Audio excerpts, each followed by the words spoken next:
Bueno. Se te Porén. Se te pos así logo abstruso, sí que lle pido malabares. E Porén. me falas de alta cultura. Hombre. Mira, o que non sei ese convén que se peche se poña Belén aquí no medio. Non, os quero dicir, comimos usar eso tamén para que non estades tan... Vale, ok, Vale. vale. Vale. Digo para que non estén eles xuntos ou estamos moi enriba. Vale. Correcto.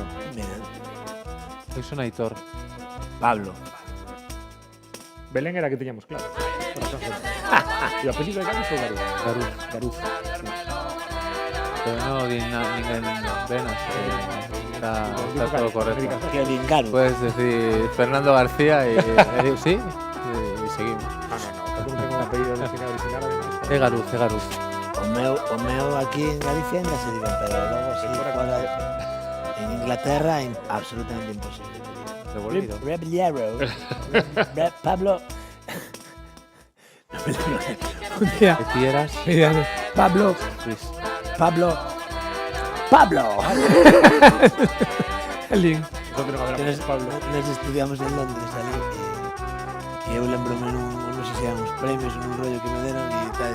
Pablo.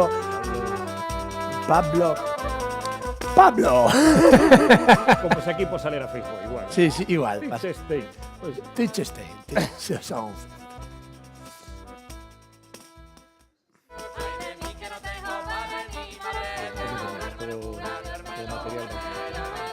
Sí.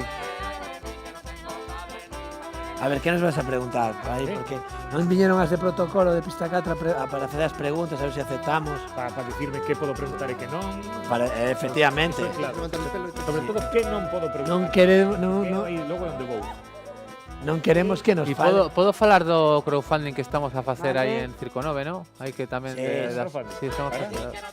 Pues porque estamos a comprar a nave de Circo Sí. en las cancelas y estamos Vale. A asociación está en proceso, bueno, Sí, un poquito más para acá, sí, aquí. Ahí, prueba nave, pero ahora hai que pagar. Bueno, sí, ya. Esa é a orde correcta. Juntámonos, un pelín más. vímonos arriba Ahí está bien. Perfecto. Muy bien, eso Vale. é ir para a tele e a cultura e o idea. Sí, ¿no? Claro. Eso sitio, ¿no? crowdfunding, Claro. goteo, ¿verdad? Vale, No, perfecto, Goteo, perfecto. goteo.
1:31 minutos, aquí estamos, un día máis, en directo en Culturgal Televisión, esa que acaba de pasar, Sara, que está dándolle os últimos retoques a unha das nosas convidados. Imos arrancar o grande con premios nacionais, nada máis e nada menos, neste segundo día de emisión, dende o Pazo da Cultura de Pontevedra, dende Culturgal, non vexades a que está caendo aí fora, e o ben que se está aquí dentro. Pero antes de nada, imos botarlle un repasiño a todo o que houbo onte venres en Culturgal.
Pois iso é unha mostra, é só do que había o venres. Imos arrancar este sábado, estamos en directo ata as 4:30 da tarde, xa sabedes, a través da canle en YouTube de Culturgal ou da app de agalega.gal. E vos dicía que arrancábamos con Premio Nacional, pois sí, Premio Nacional, e pensades, Culturgal, Premio Nacional de Literatura, esta vez non, Premio Nacional de Circo. Como estades, Pistacatro? Moi boas, benvidos. Benvido, Pablo Reboleiro, como dirían en Inglaterra, Pablo? Algo parecido. Pablo Reboleiro, Aitor Galuz, como estades? Moi ben. Graciñas por estar aquí. Vides de ter a primeira actuación do día, xa, non? Si, fixemos aí 2 pases aí no stand de Agadic, aí Da pola mañá. Xunta, da Xunta. Eu pensei que ibades virme tan elegantes como estabades aí fora, aí un anaco, eh? Xa, a verdade é que iso deixámonos só para os espectáculos. Nada máis. Na vida real, deixámonos levar para concentrar a nosa elegancia aí nese momento. Para que sexa máis sorpresa. Quen os queira ver elegantes, ainda vai ter oportunidades, porque hoxe temos máis pases, non? Sí, a 6:30 e a 7.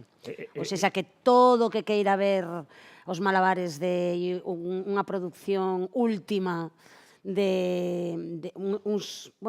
unhas píldoras da última produción de Pistacatro, Patrón. dirixida por este señor, pois pode ser a 6:30 e a 7 no stand da Xunta de Galicia. Sen patrón, por eso de sen patrón porque non hai orde, ou sen patrón pola visión política de sen patrón, sen amo... Todo misturado, todo misturado. Este non é un espectáculo moi político, pero sí que falamos, os malabaristas, digamos, cando xogamos as bolas no aire, van describindo uns debuxos. Esos debuxos nos chamamos patróns. As nosas aboas entendeno perfectamente porque tiñan os seus patróns de costura. Entón hai que seguir como unha especie de procedimento, non? Entón, isto dos malabares levámoslo un pouquiño a outros extremos da vida. Entón, ao final temos 3 personaxes que están un pouquiño tolos polos patróns e necesitan... Como somos payasos tamén, pois gustanos romper esos patróns. E como se dirixe algo sen patróns? Porque acaba de decir Belén, dirixido por Pablo, pero se non hai patrón. Pois... Non pode ser, é unha contradicción. No, todos mariñeiros e un caos. E a remar. Este é o primeiro espectáculo despois do premio? Ou xa estabades con el? No, xa... Non fixemos aínda ningún espectáculo despois do premio. Non, despois do premio nova produción todavía non, aventúrase para o 2026. Ameazamos entón con... Sí. Ameazamos con un par de cousas e non, despois do premio nacional, que foi unha sorpresa e moi agradecidos, non tivemos ningunha, pero estivemos con varias xiras e con producións deste ano, e logo Pablo estivo con unha produción do Centro Dramático Galego, que estivo agora con grandísimo éxito e que a vamos a distribuir tamén nós, e Serie Klopen.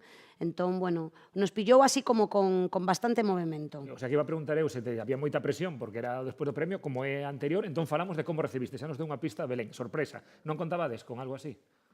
Pois sempre é unha sorpresa, ¿no? Porque sempre pensas que un premio así a verdade pode levarlo montón de xente aquí en España que podía merecerse, ¿no?, este premio, ¿no? Entón é unha sorpresa, pero bueno, sempre pues nos sentimos agradecidos, ¿no? É motivador. Sí, é Tamén, motivador tamén, sí. sí, porque... Y recibes un montón de chamadas, ¿no?, de xente de todos lados, ¿no?, de que te felicita, ¿no? Entón, pues de repente cho crees, ¿no? Sí, é maravilloso.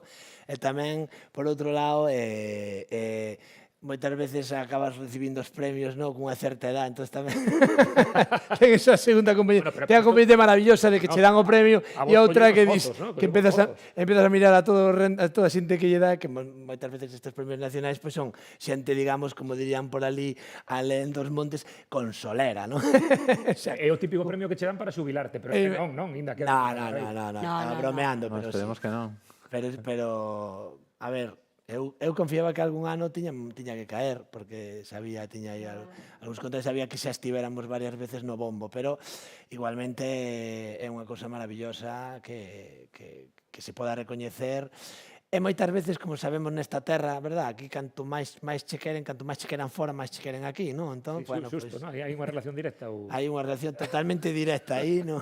Algún día agardo que a cambiemos, que a mudemos, pero é así, e por que non gozalo No, e o que realmente é moi bonito é que veña o premio para Galiza. Que hai Efectivamente, iba a moita decir xente facendo moitas cosas moi interesantes, non só Pista 4, sino moita xente facendo cosas no sector de circo aquí en Galiza, e é un orgullo que veña para Galiza e é un premio que compartimos con toda a xente do sector de circo galego. Claro, despois que cando lle dan a un din, bueno, en realidad están premiando todo o circo galego, non? O que se dice... Sí, un pouco Eu así, penso sí. que sí. Totalmente. Ese é un impulso para todos nós, sí. é que E nos posiciona, nos visibiliza a Claro, todos, sí. ao sector, Hai- non a nós únicamente, porque tamén nós, Pista 4, traballamos con moitos artistas de aquí da escena circense galega e da escena galega. Entón, quero dicir, non somos os tres, Pista 4 é moita xente que traballan nas diferentes producións. Entón é un premio para todos. O sea, que moita xente a repartir ou a pedir, ou non? Efectivamente, moita xente a repartir. sí, pero sabes, moita xente a repartir, pero chegou o banco e fixo Xa. e desapareceu. E foi por eso que estamos con crowdfunding. Que dixo Aitor, eu quero falar do crowdfunding. Ah, sí, o sea, isto que é estamos moi aquí importante, para- ¿no? Porque tamén dentro do sector galego, Do aparte de circo. Pista 4, temos unha asociación que se chama Circo 9 e estamos nun proceso que estamos a comprar a nave do circo nas Cancelas. A ver a que estades. Santiago de Sí, Compostela. sí, que Estades a Lugueiro, queredes comprar. No, estamos ahora, xa se fixo a compra, pero estamos en un proceso de crowdfunding para que a xente nos axude, porque...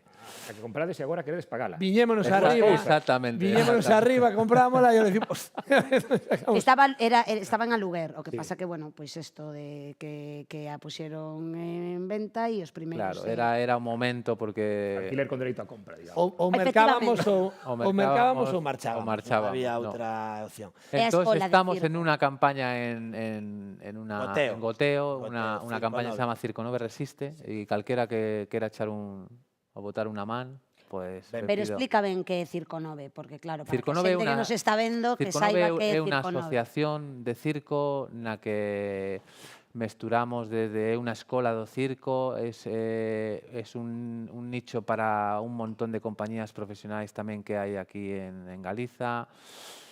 Cursos para adultos, Cursos para lugar adultos. onde, porque o circo non necesita entrenamento, digamos, non podes manter a túa disciplina e todas as cousas esas que facemos que abraian a xente sen entrenar diariamente. Iso non é só talento, aí hai traballo. Aí sí, un poquinho de consciencia e e moito traballo.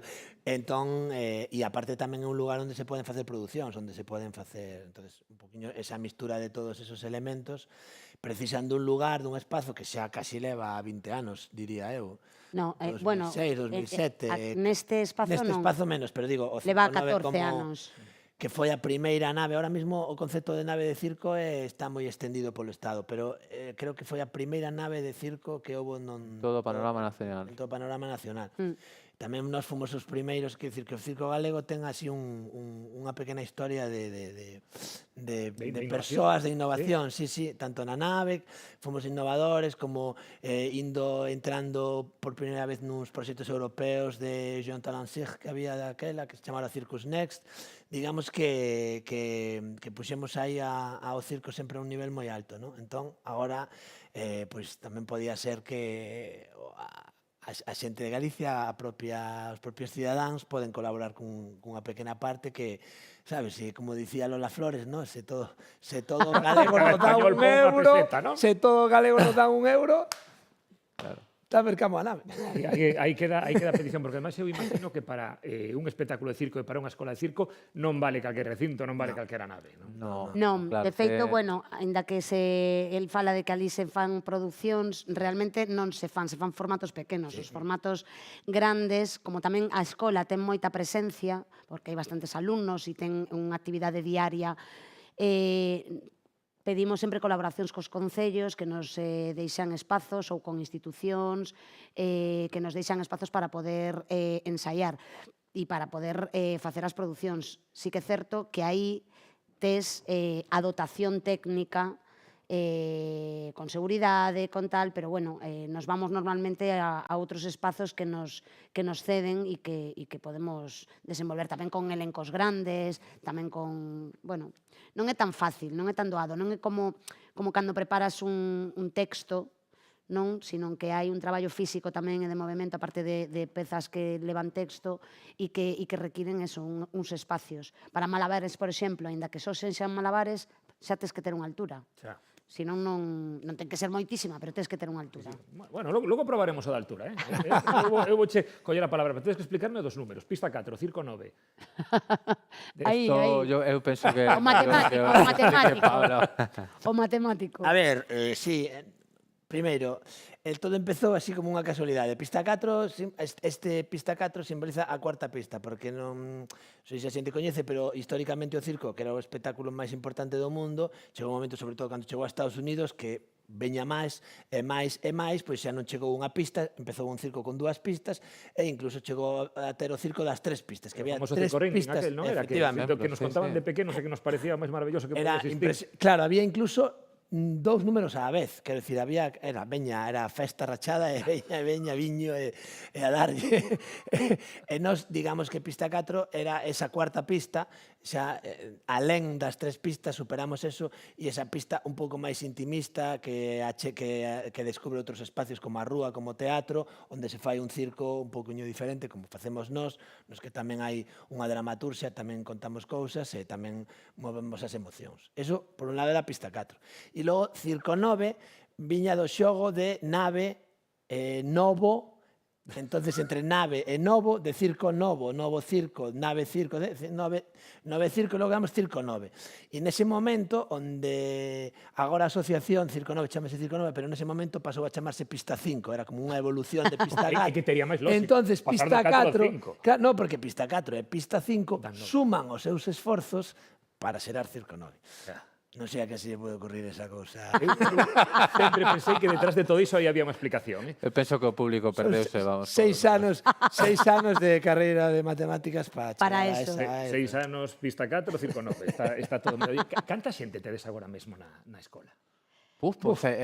Alumnos agora mesmo pode haber máis de 100, seguro, máis de 100, si entre nenos, cursos de adultos, Claro, claro. sí. Todos a vez non. No, hai nave que poida aguantarlo. Pois soe haber disciplinas a veces que comparten espazo 2 clases a vez, ao mellor de entre 10 e 20 persoas, entón, ao mellor pode ser que haya máis de 100 alumnos, pero entre nenos, cursos de adultos. Despois sempre hai diariamente profesionais entrenando ou alenando aí no espazo.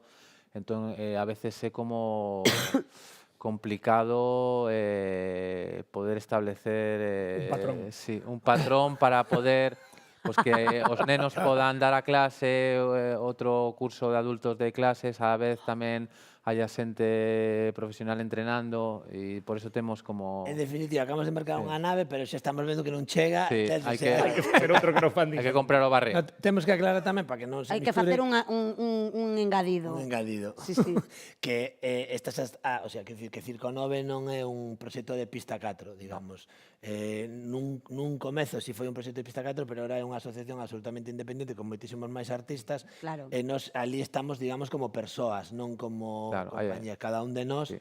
aportando e hai moitísima xente, bueno, el Circo está 9 ten agora mesmo como unha asamblea máis ou menos que son os que acometimos a compra da nave de 12, 13 persoas. Pero ao final somos todos unha comunidade de circo e despois, pues, bueno, como que estás en diferentes caixóns e vas intentando facer cosas xuntos e intentar remar para que vaya mellorando o sector. Tamén hai unha asociación profesional, Tamén digamos, que temos os premios este domingo efectivamente. Mañá mesmo. Mañá no Salón Teatro. facemos os premios, a segunda convocatoria de premios de circo, os premios Manu O sea, Lago. contraprogramando Culturgal. Hombre, Moi ben. por suposto, é que É ás 8 mañá da non tarde. ides ter Sí, nin- xa rematamos, é verdad. Xa é ás 8 da tarde. Danos tempo Está de chegar. todo Mandádenos- pensado, porque tamén estes días estábamos co encontro de 10, está todo A pensado. produtora, está todo Está todo pensado. pensado. Estes días estábamos co encontro de 10, que é un encontro que facemos de formación e innovación en circo. Encontro? Encontro de 10. De 10. De 10. Outro número pasado. Outro E este non número. fun eu, que conste. No, porque cando cumplimos 10 anos, agora temos 20 anos, xa somos, xa empezamos a ser un pouco maduros. Pero cando Notas, cumplimos eu levo notando toda a entrevista. Posadolescentes. Os adolescentes. Pero cando cumplimos 10 anos decidimos facer, bueno, pois en vez de facer unha festa, decidimos facer un encontro que revertise en coñecemento no colectivo circense galego. E entón chamámoslle de décimo De 10. aniversario. De E o que 10 facemos- e é un encontro de 10. De Un 10. encontro de 10. E entón O que facemos, unha cousa o que pequena. facemos neste festival é, sobre todo, facemos laboratorios nos Sí. que traemos xente profesional para dar talleres aos propios profesionais de aquí para seguir adquirindo as ferramentas. E tamén temos unha parte máis temos unha parte de exhibición e temos tamén unha parte de mesas de debate que temos con Culturgal, que Culturgal é o segundo ano tamén, que nos acolle e que onde tivemos unha mesa sobre o Estatuto do Artista, outra mesa sobre dramaturxias ligadas ao novo circo e mañá está Paula Quintas con unha peza, como unha cápsula conferenciada modo conferencia que tamén estará aquí no Culturgal. O sea, que temos unha extensión co Culturgal. E como temos esa extensión, os premios que son mañá ás 8 da tarde en Santiago, xa puxeron a Asociación Profesional de Circo de Galicia, marcou unha hora na que o Culturgal xa estivese É rematado. justamente para que podades ir directamente Directamente coas de cámaras. aquí No, podes para ir lá. e Como retransmitila, corresponde. por que non? Claro. Xa se sabe que son os gañadores ou é desas galas nos que se No, desvelan? no, os- no se Sabe, sabe. Un sí, sabe. un sí, porque hai un premio recoñecemento Sí. e ese sí que se sabe, pero os outros realmente é moi dinámica, non son 14, son 2 premios. Entón, Ben. o mellor espectáculo de sala, o mellor espectáculo de rúa. Entonces, quer dicir que, claro, despois de asistir a moitas galas e presentar moitas, ten moitísimo dinamismo, porque o que hai é actuación, algún pequeno discurso institucional e 2 premios e logo... E humor, moito humor, que é unha das cosas que tamén traballamos dende o circo e dende o circo de Pista 4, moito, aparte das disciplinas, o riso. o Bueno, sorriso. porque unha disciplina do circo é o payaso, non? Sí. Sí. Entón, o humor sempre está aí. Iso é unha das cousas que se aprende, que estedes nas vosas escolas para nenos, para adultos, sí. Sí, sí, claro hai que cursos sí. de clown tamén. Pero Sí. bueno, o payaso é o que fai do fracaso a súa forza, non? E a verdade é que se te dedicas ao sector cultural, o fracaso está aí, quero dicir. O que pasa é que isto despois temos moi boa... despois dun premio nacional xa non queda tan crible, eso hai que No, pero hasta chegar ali... Claro. Eu preguntaba o dos cursos casi a nivel persoal, quero dicir, fai falta algo particular, especial, unha habilidade, bueno, hai que ter unha habilidade Eu creo para que a apuntarse ou pode única calquera? habilidade é tener ganas. Sí. Ganas de probar e de experienciar. De payaso, dices. De No, payaso para probar co o de circo. calquera disciplina. Sí. O único que tes que ter Sí. é ganas, enerxía e... Home, Hai xente que vai a probar Porque e que... No, pero sempre sí que é verdade que como está asociado sempre co circo como que a xente que practica o circo vende das familias, ¿no? Pero isto mudou moitísimo. E agora calquera persona pode achegarse á nave e probar calquera das disciplinas, se hai cursos no Hai de de todo, sí. Sí. Eu a partir dos 80 non recomendaría as acrobacias. Da década ou da idade. Da década de... A partir de que un cumple 80 anos, as acrobacias non as recomendo moito. Pero, por exemplo, os malabares son para calquera idade. Malabares son Sí. para calquera idade. E o clown E o tamén. payaso Clown tamén. tamén. o payaso tamén. Ui, o tamén. clown normalmente mellora cos anos. Mellor así. Sí, sí. Vale. Eu aproveitando que teño aquí uns expertos, vou facer unha consulta persoal. Veña. Eu non son capaz de pasar de 3. Como se pasa de 3 a 4? A ver, Eu con 3 voume apañando. Ui. Pois despois o que tes que aprender... Vamos a mangar. a ver, vamos a...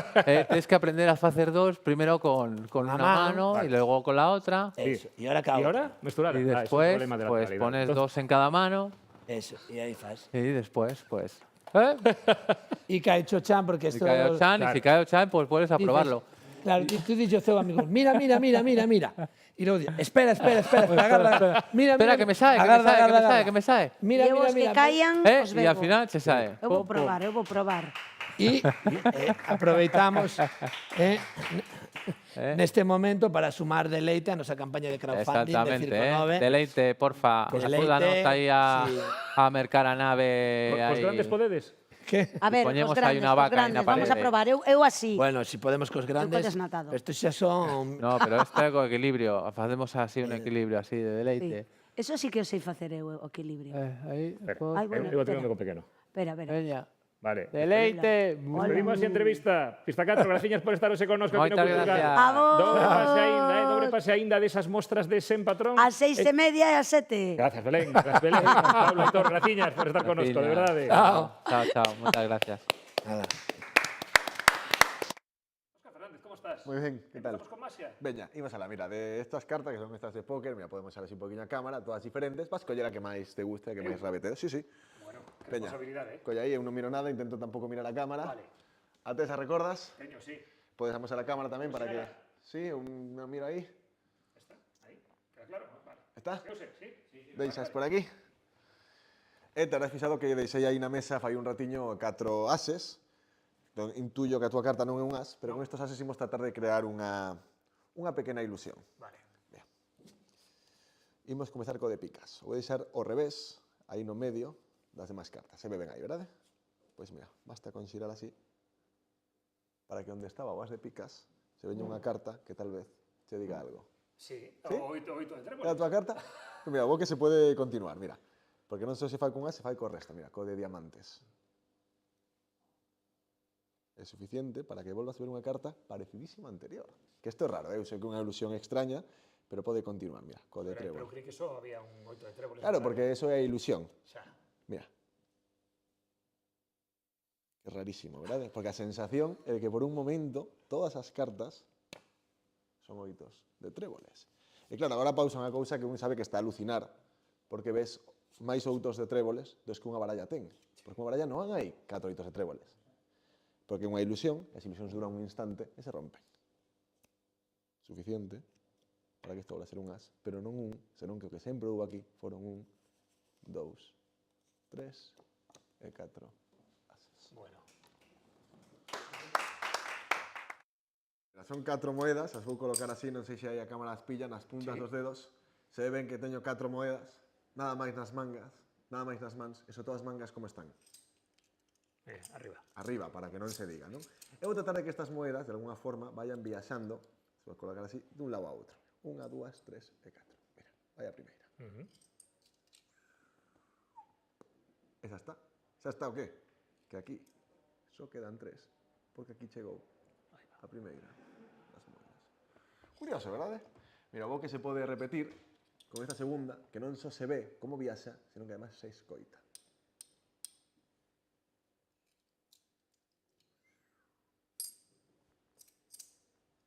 E dúas. Coa cousa curiosísima, verdade?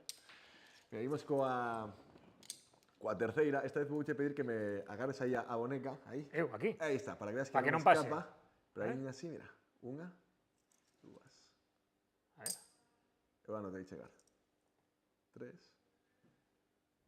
Pois non anotei pasar, eh? E mira, a última vou facer máis difícil, vou facer na túa man palma arriba. Me a túa man palma arriba? Esta Cal mismo? esta? Eu penso que esta, sí, hai que penso que se... Mira, 1, 2, 3, 4. Nin máis nin menos, sí? Se tes 4, eu retiro unha, cantas te van quedar? 3. 3, hasta aquí a matemática Ata aí básica. chego, ata aí chego. Pois mira, vou retirar esta, pecha así a man, e lle das a volta. E a última, vou tratar que viaxe da miña man ata a túa man, sí? Tens que apretar forte e non parpadear.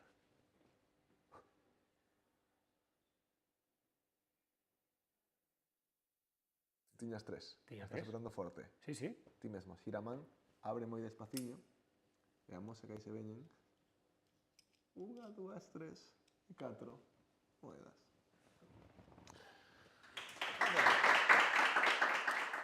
Estamos no...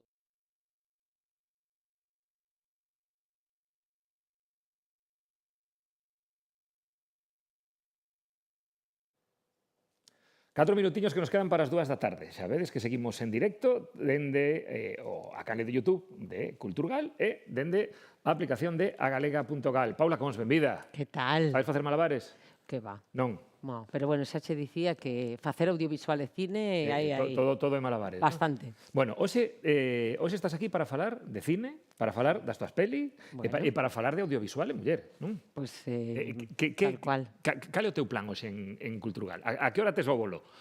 O verdadeiro plan, O verdadeiro plan. porque o verdadeiro plan é, bueno, poñen a miña película as 4, pero as ti as 4... catro tes plan. Pero as 4 teño plan que cuidar os nenos dunha das presentadoras, un é o meu afillado, para que ela poida dar a charla, remata, paso os nenos e vou eu ás 5:30 a charlar coa miña amiga Ángeles Huerta. Como non vas dicir que sabes facer malabares? Claro. Co que acabas de explicar. Así a cousa, Bueno, a película é Meu ilustrísimo amigo, sí.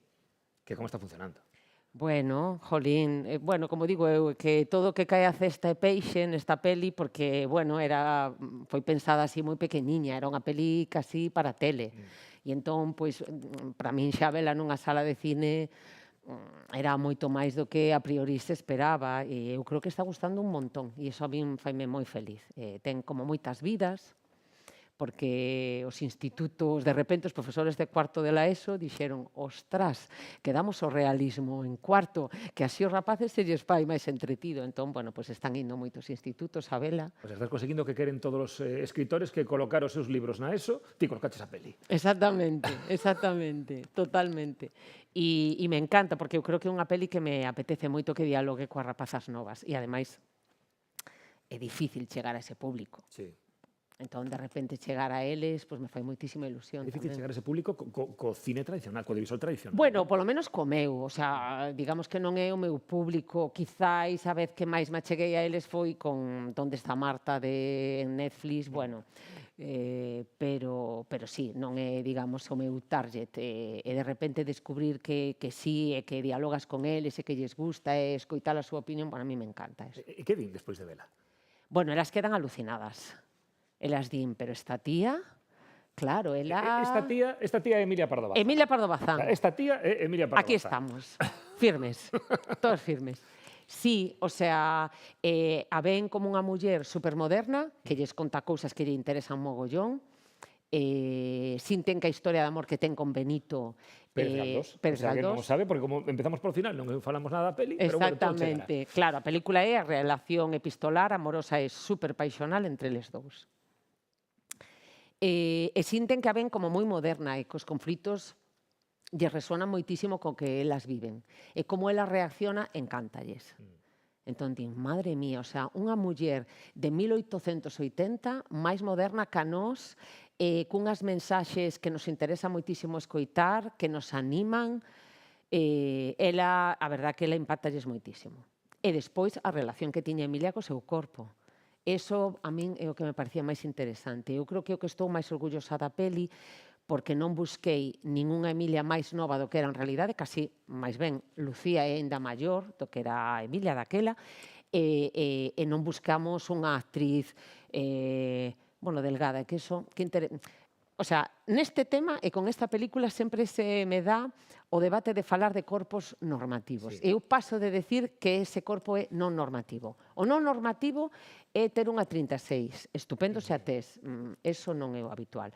Entón, buscamos un corpo normal, pois cos seus kilos, bueno, de feito, Lucía estaba casi máis delgada, eu lle pedín que por favor non adelgazara, agora está ela moito máis delgada que cando fixo a peli. E iso, eu creo que para elas é importantísimo, para as mulleres que ven a peli, para as rapazas novas. Sobre todo porque a propia Emilia, no seu momento, sufriu ataques polo seu corpo. Totalmente, Aquela chamaron a frase culona. que trascendera aquela, non? De que non está na academia porque non lle cabería o cu. Tal cual. E a ela importáballe isto. Exacto. Isto.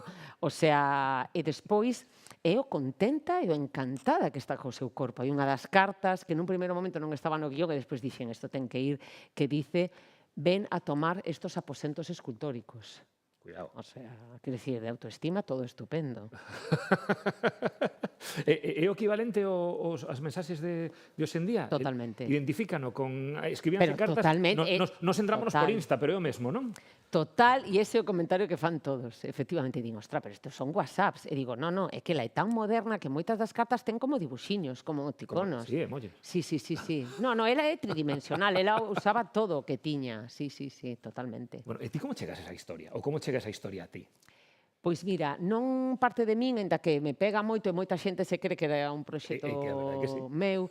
No, parte dun Javier Pascual, que é un guionista que era del Ministerio del Tiempo, e ve a historia e di, isto é máis que para un capítulo. Entón empeza a desenvolvelo, fala cun produtor canario, porque Benito Pérez Galdós é canario, que hai moita xente que non se dá conta que eso está tamén moi ben da peli, escoitarlle Sí, o no, marcado calquera que acento. escoite unha frase de Benito sabe perfectamente onde. Exacto. E entón, el, fíjate ti, facendo Hierro, o meu produtor, Hierro é unha serie realmente galega. E entón estaba ali e di, pois nada, estuve buscando unha directora, poder ser, tal, conta a historia e diren, ostra, isto pega ya Paula Cons. Entón chamoume e el viu que xa enganchábamos moi ben, coñecémonos, e ele é unha persoa que lle importa moito pois ver que peguen as enerxías, os xeitos de ser, el xa tiña algunha xente do equipo pensada, e dixo, eu creo que van pegar, e aí fun pa diante. E despois, bueno, eu namoreime totalmente do proxecto, e a verdade é que como que o vin claro por onde tirar, como que dixen, eu creo que está claro por onde hai que ir con esta película. O que pasa é que moitas das miñas ideas eran como bastante rompedoras para iso que te comentaba dunha peli máis para televisión. Pero aí me deu un mogollón de carta blanca ao produtor e todas as tolemias que eu lle propuña me dicía, sí. E digo, bueno, Por pues exemplo? nada. Bueno, as cartas, foi como polémico? están contadas as cartas? As cartas están contadas dun xeito super peculiar na película. Moi peculiar. Rompemos a cuarta parede, bueno, unhas cousas moi especiais. O final é loquísimo e a todo... Estamos ben aquí a facer spoiler, non? Claro. Exactamente. E todo me dixo que sí. E agora vai recopilando, ademais dese éxito de chegar a esas novas xeracións, esas edades tan novas, vai recopilando premios por aquí, por aló, xa ten uns cantos, non? Ten uns premiños, sí. Sobre todo, sabes o que me fai gracia? Que son en festivais internacionais que non saben, de feito, en festivais que non son de lingua hispana, entón que non teñen nin idea de quen é Emilia e quen é Benito. O sea, que poden chegar a pensar que son personaxes de ficción. Totalmente. E enganchan igualmente con eles, se conectan. Entón, eso sí que como que me provoca pues, unha sorpresa, unha curiosidade tremenda. Pero sí, está tendo, xa te digo, un recorrido, non sei, eu creo que nos está dando moitísimo esta película. O sea, foi moi grato rodala e o recorrido está sendo moi bonito. Pero a min o que máis me está gustando é o contacto co público. O sea, o moitísimo que gusta. Eso sí que me ten moi contenta. O sea, que hai feedback. Mais aló dos institutos tamén do público hai Sí, feedback. e despois, claro, eles dous están inmensos e ela, Lucía, está tremenda, o sea, pero increíble. É moi posible que a partir de agora toda a xente, igual que ve moita xente que lle poñía a cara de Martin Sheen a Kennedy, vai acabar poñendo a cara de Lucía Pero Veiga a Emilia Pardo Bazán. Total, me encantaría. Pero total, sí. Bueno, eu ainda estou agardando por camisetas con algunhas das frases de Emilia, porque Emilia é moi camisetable, Sí.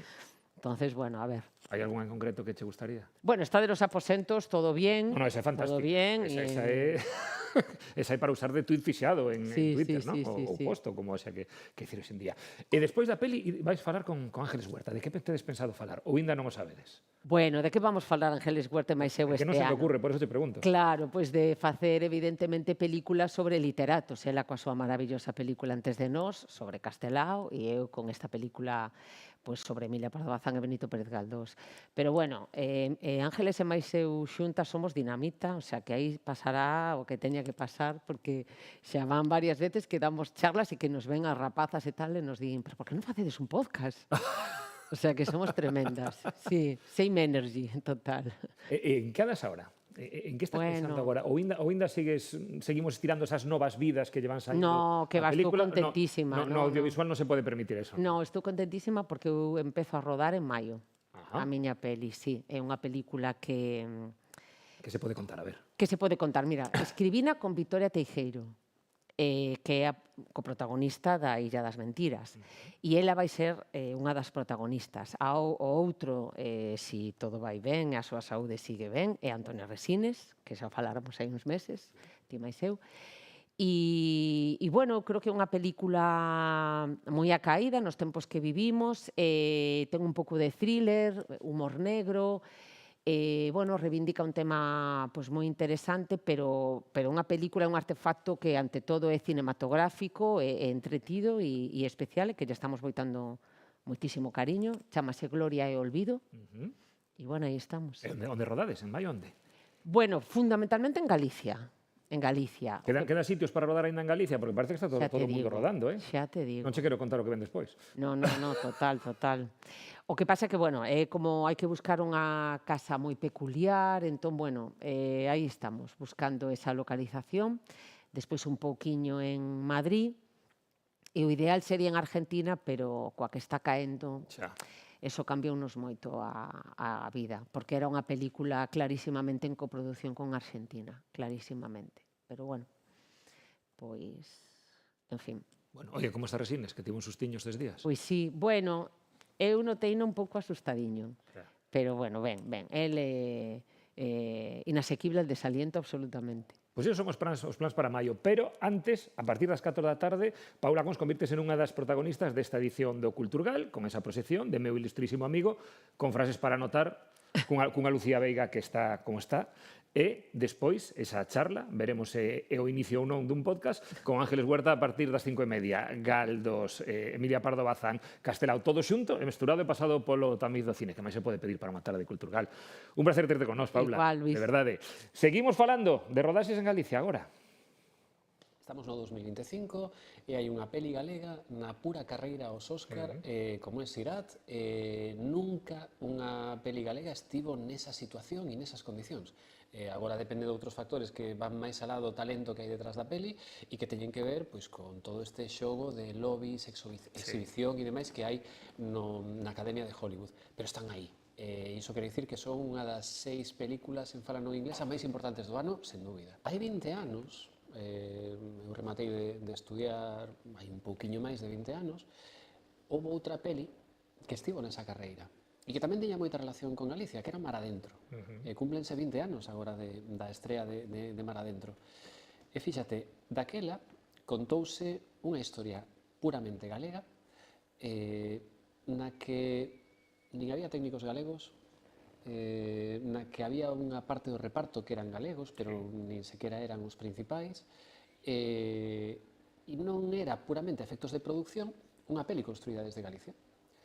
Nestes 20 anos estamos no punto de que unha historia que non se roda nin un só segundo en Galicia, Nin que é unha historia galega. nin que é unha historia galega, é unha peli galega porque está construída desde Galicia, por talento galego, por produción galega, por un director que escribe a súa historia desde Galicia, e creo que dá unha idea moi clara de como cambiou o asunto, non? É dicir, pasamos de ser un lugar con moita iniciativa, moito talento, pero que non tiña o músculo como para poder desenvolver producións a ese nivel, a un lugar que de pronto está no mapa do audiovisual internacional e creo que a carreira dos Óscar como que o evidencia moi claramente. Estamos afeitos, bendito sea, a ler sobre a diáspora dende o mundo académico e tamén dende a ficción, pero faltaban as historias reais, a famosa non ficción, pero bueno, diría contos reais, non? Eses son contos reais os que están aí deitados no libro, entre todos tento, non sei se chego a facelo, pois enfiar ou facer ou trazar os puntos que unen ata formar esa figura dese país invisible que, bueno, chamoume a atención que antes de sair o libro, no verán, a xente do IGADI chamoume sin saber que ia sair o libro para a maratón de galeguidades que fan en xullo, en agosto, bueno, sabían da miña traxectoria, digamos, nas Américas, que vivín bastantes anos, e dixeronme de participar, e dixenlles, mira, xusto vou sacar un libro sobre a diáspora, non me digas, tal, como se chama? Dixeronmo no maratón, nunha conversa como esta, como se che digo, mira, vou sacar un libro sobre a diáspora, como se vai chamar? Pois O País Invisible. Bueno, pois quedei sorprendido porque aos 3 minutos a persoa que me estaba entrevistando xa utilizaba o País Invisible como sinónimo da nosa diáspora. Neses artefactos narrativos que teñen moitas veces os textos ou os capítulos, traballo bastante sobre o mundo das dicotomías e das contradicións nas que abondamos moito en Galicia, non? E unha delas é esa, chamarlle o País Invisible para que non sexa invisible en algún momento, falar de esquecemento cando quero falar de memoria, e por suposto, pois, o que nos define que é o minifundio, pois como a nosa escravitude de ascripción á terra e de ter que estar aquí atados, pero que ao mesmo tempo nos permite ou nos permitía sobrevivir e, ademais, ter un anaquiño de terra para alugar mesmo estando afora da terra ou vender e poder ter uns cartiños para sair e buscar a salvación. La publicidad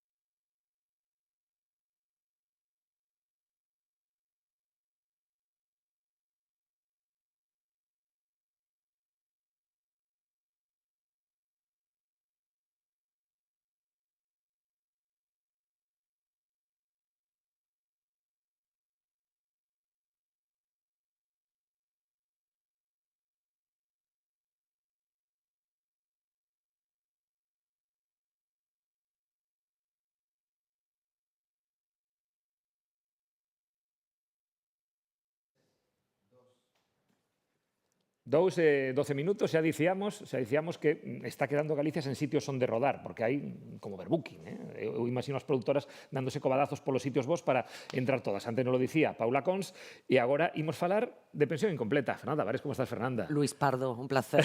Igualmente, volvernos a topar, además, sí, diante dunha cámara. Sí, señor, diante dunha cámara, nun plató, sí, señor. Directora de Voz Audiovisual e productora executiva desta serie, de aquí imos falar, ademais, con parte do seu elenco a continuación, que é Pensión Completa. E imos ver primeiro de que estamos a falar.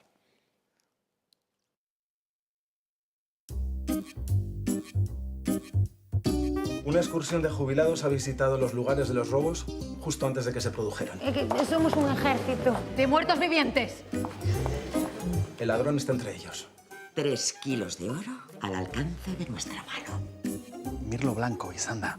Reconocería su firma en cualquier parte. El robatorio no será el último. Badago lankide bat oso ondo ezagutzen duena. Ondo da, ditu diozu. Baina hanka sartzen badu, zero rekordainduko duzu. Aio?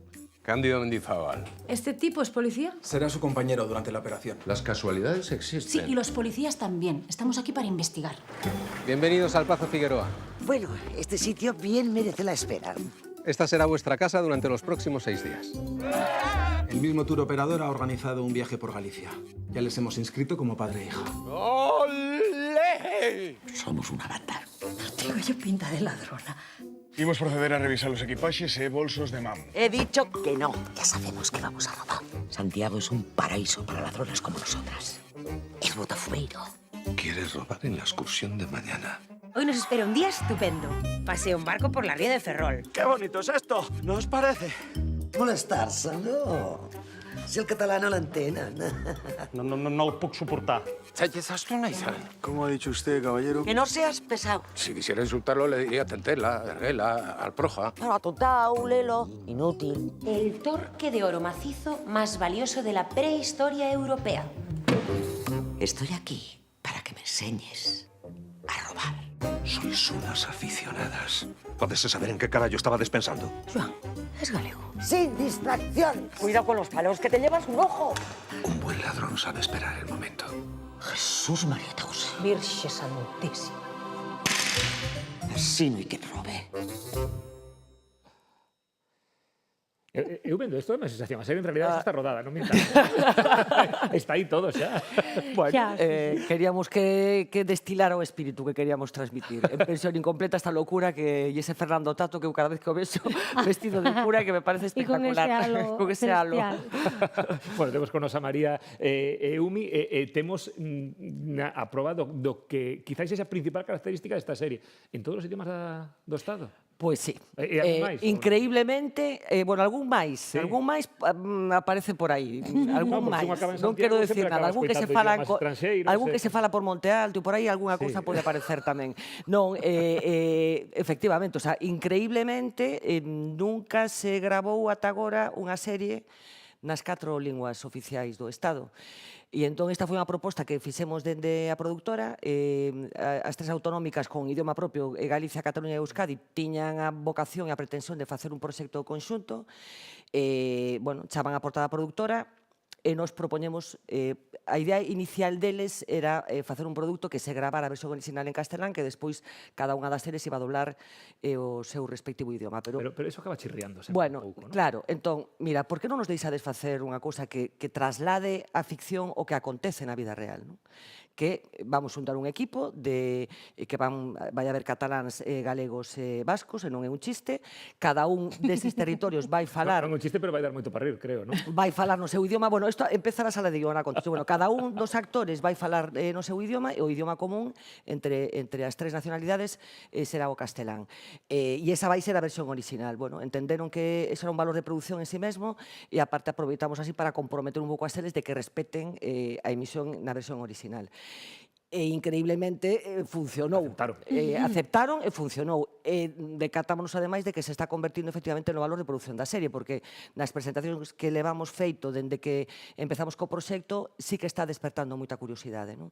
Porque creo que tanto o espectador como o sector probablemente estamos maduros xa para entender un produto desta natureza, xa non chirrían os subtítulos, ao revés, non? O sea, como que xa demandamos produtos... Que non ve series con subtítulos hoxe. Claro, que quedaría xa raro facelo de outra forma, non? Así que a experiencia foi, para mí, espectacular. Bueno, e a historia? Porque ao final, claro, ten todos estes condicionantes e que lle dan tanto valor que a ver se nos imos esquecer de que está pasando aquí. Bueno, o que está pasando é que hai un ladrón de guante branco que levanos en actuar e de repente parece que volve a aparecer. O da pasariña de papel, non? Quilicua. E hai unha excursión de pensionistas que veñen a Galicia a un pazo e polo medio está este señor. E entón empezanse a montar cousas ao redor desa posibilidade, aparece un poli vasco, unha poli catalana, empeza todo o mundo a sospeitar de todo o mundo e hai unhas mulleres que deciden ter unha segunda oportunidade na vida, senten a chamada do roubo tamén. Cando se dixo da chamada, como vin eses hábitos, dixe a ver que chamada vai ser, non era da... Claro, esa chamada era a excusa. Xa. Bueno, e como foi a experiencia para vos de traballar así, de traballar con toda esta riqueza? Bueno, no meu caso, eu empecé un pouquiño máis tarde, xa estaba avanzada un pouco a historia. Eu son a dona do Pazo Figueroa e tiven a mala sorte de non poder sair dai. Bueno. O resto das miñas compañeras viaxaron por toda Galicia por sitios maravillosos, espectaculares. Eu estaba ali metida no Pazo, que é o sitio dende onde parten casi todas as historias, porque é onde se reúnen todos os jubilados e dende aí pois van a tramar os seus próximos pasos e surge todas as historias a partir de aí. Bueno, non está mal. Non está mal, pero claro, pero non tiven a sorte de viaxar como viaxaron eles. Ela é a princesa do Pazo. Por que mo perdín, non? Claro. Que parte de thriller, que parte de comedia, como a definiríamos? A ver, a idea de facer comedia eu creo que tamén é unha característica que aporta o proxecto, non? O sea, queríamos contar esta historia dende o humor, porque nos parecía que era unha forma, un thriller podía estar ben, de feito nos presentamos 2 proxectos, un era máis thriller e este era comedia, pero como que chegamos á conclusión entre todos os coproductores, porque nos coproducimos con eles tamén, en que meternos na comedia estaba ben. Entón, pesa a comedia. Efectivamente, hai roubos. Bueno, de feito, o último que fixemos foi no Louvre. Recordarás que hai uns meses foi esta banda tamén. Pois vos a manco a promo, sí. Foi esta banda. Alafomos, Alafomos tamén o Louvre, que precisamente cando foi ese roubo foi moi gracioso porque, bueno, nestes chats de WhatsApp que todos temos cos restos de produtores da serie, decíamos isto, bueno, se nos chegades a presentar un proxecto no que o roubo no Louvre, tal e como foi ese roubo, decimos, por favor, o sea, traballade un pouco máis este guión. Sí. Bueno, entón, creíamos que a comedia era a forma de entrar neste proxecto. E había outra cousa que tamén queríamos que estivera presente dentro da productora, que é o tipo de protagonistas. Non? Falaba María de que un grupo de excursionistas do Inserso que vai nese autobús, que é un símbolo tamén do propio espírito dos xubilados, porque, como vedes, é un autobús de época, pero que ten un motor novo, quero dicir, hai esa metáfora de por fora maravilloso e por dentro cun motor recén posto, e queríamos que os protagonistas foran tamén xente, bueno, de a partir dunha idade, digamos, pero que foran os protagonistas e que foran protagonistas de historias tratados sin condescendencias, sin esas formas que moitas veces aparece a xente a partir de cada vez máis abaixo, non? A partir dunha idade que enseguida aparecen na ficción ou no audiovisual, e sobre todo se son mulleres, bueno, tratados dunha forma que eu non comparto, non? E esta serie tamén trata de rachar, nese sentido, algún tipo de estereotipo que creo que está que se rache, non? Xa non é que sexa como se trata, que moitas veces nin hai papéis, non? Non, nin existen. Es muller de, bueno, neste caso xa é aboa de, ou sí, pouco máis. É certo, é unha aposta, como decía Fernanda, poder contar primeiro con personaxes desta idade e actores desta idade que tamén temos moitas cousas que contar e moitas experiencias.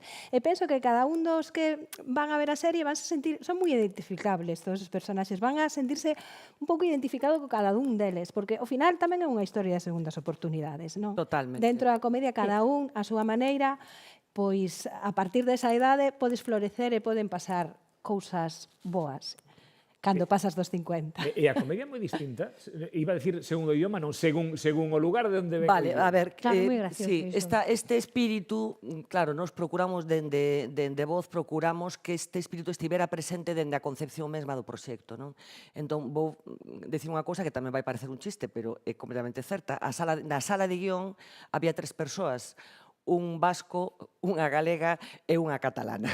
Entón, se trataba que dende a concepción mesma do guión, dende as primeiras conversas, dende as escaletas, que esa forma de entender esa singularidade ou ese acento de cada un dos territorios estivera presente dende a concepción mesma do guión. Non de, bueno, pues escribir aquí o noso guión e despois encargar as traducións correspondentes a un guionista vasco, unha catalana.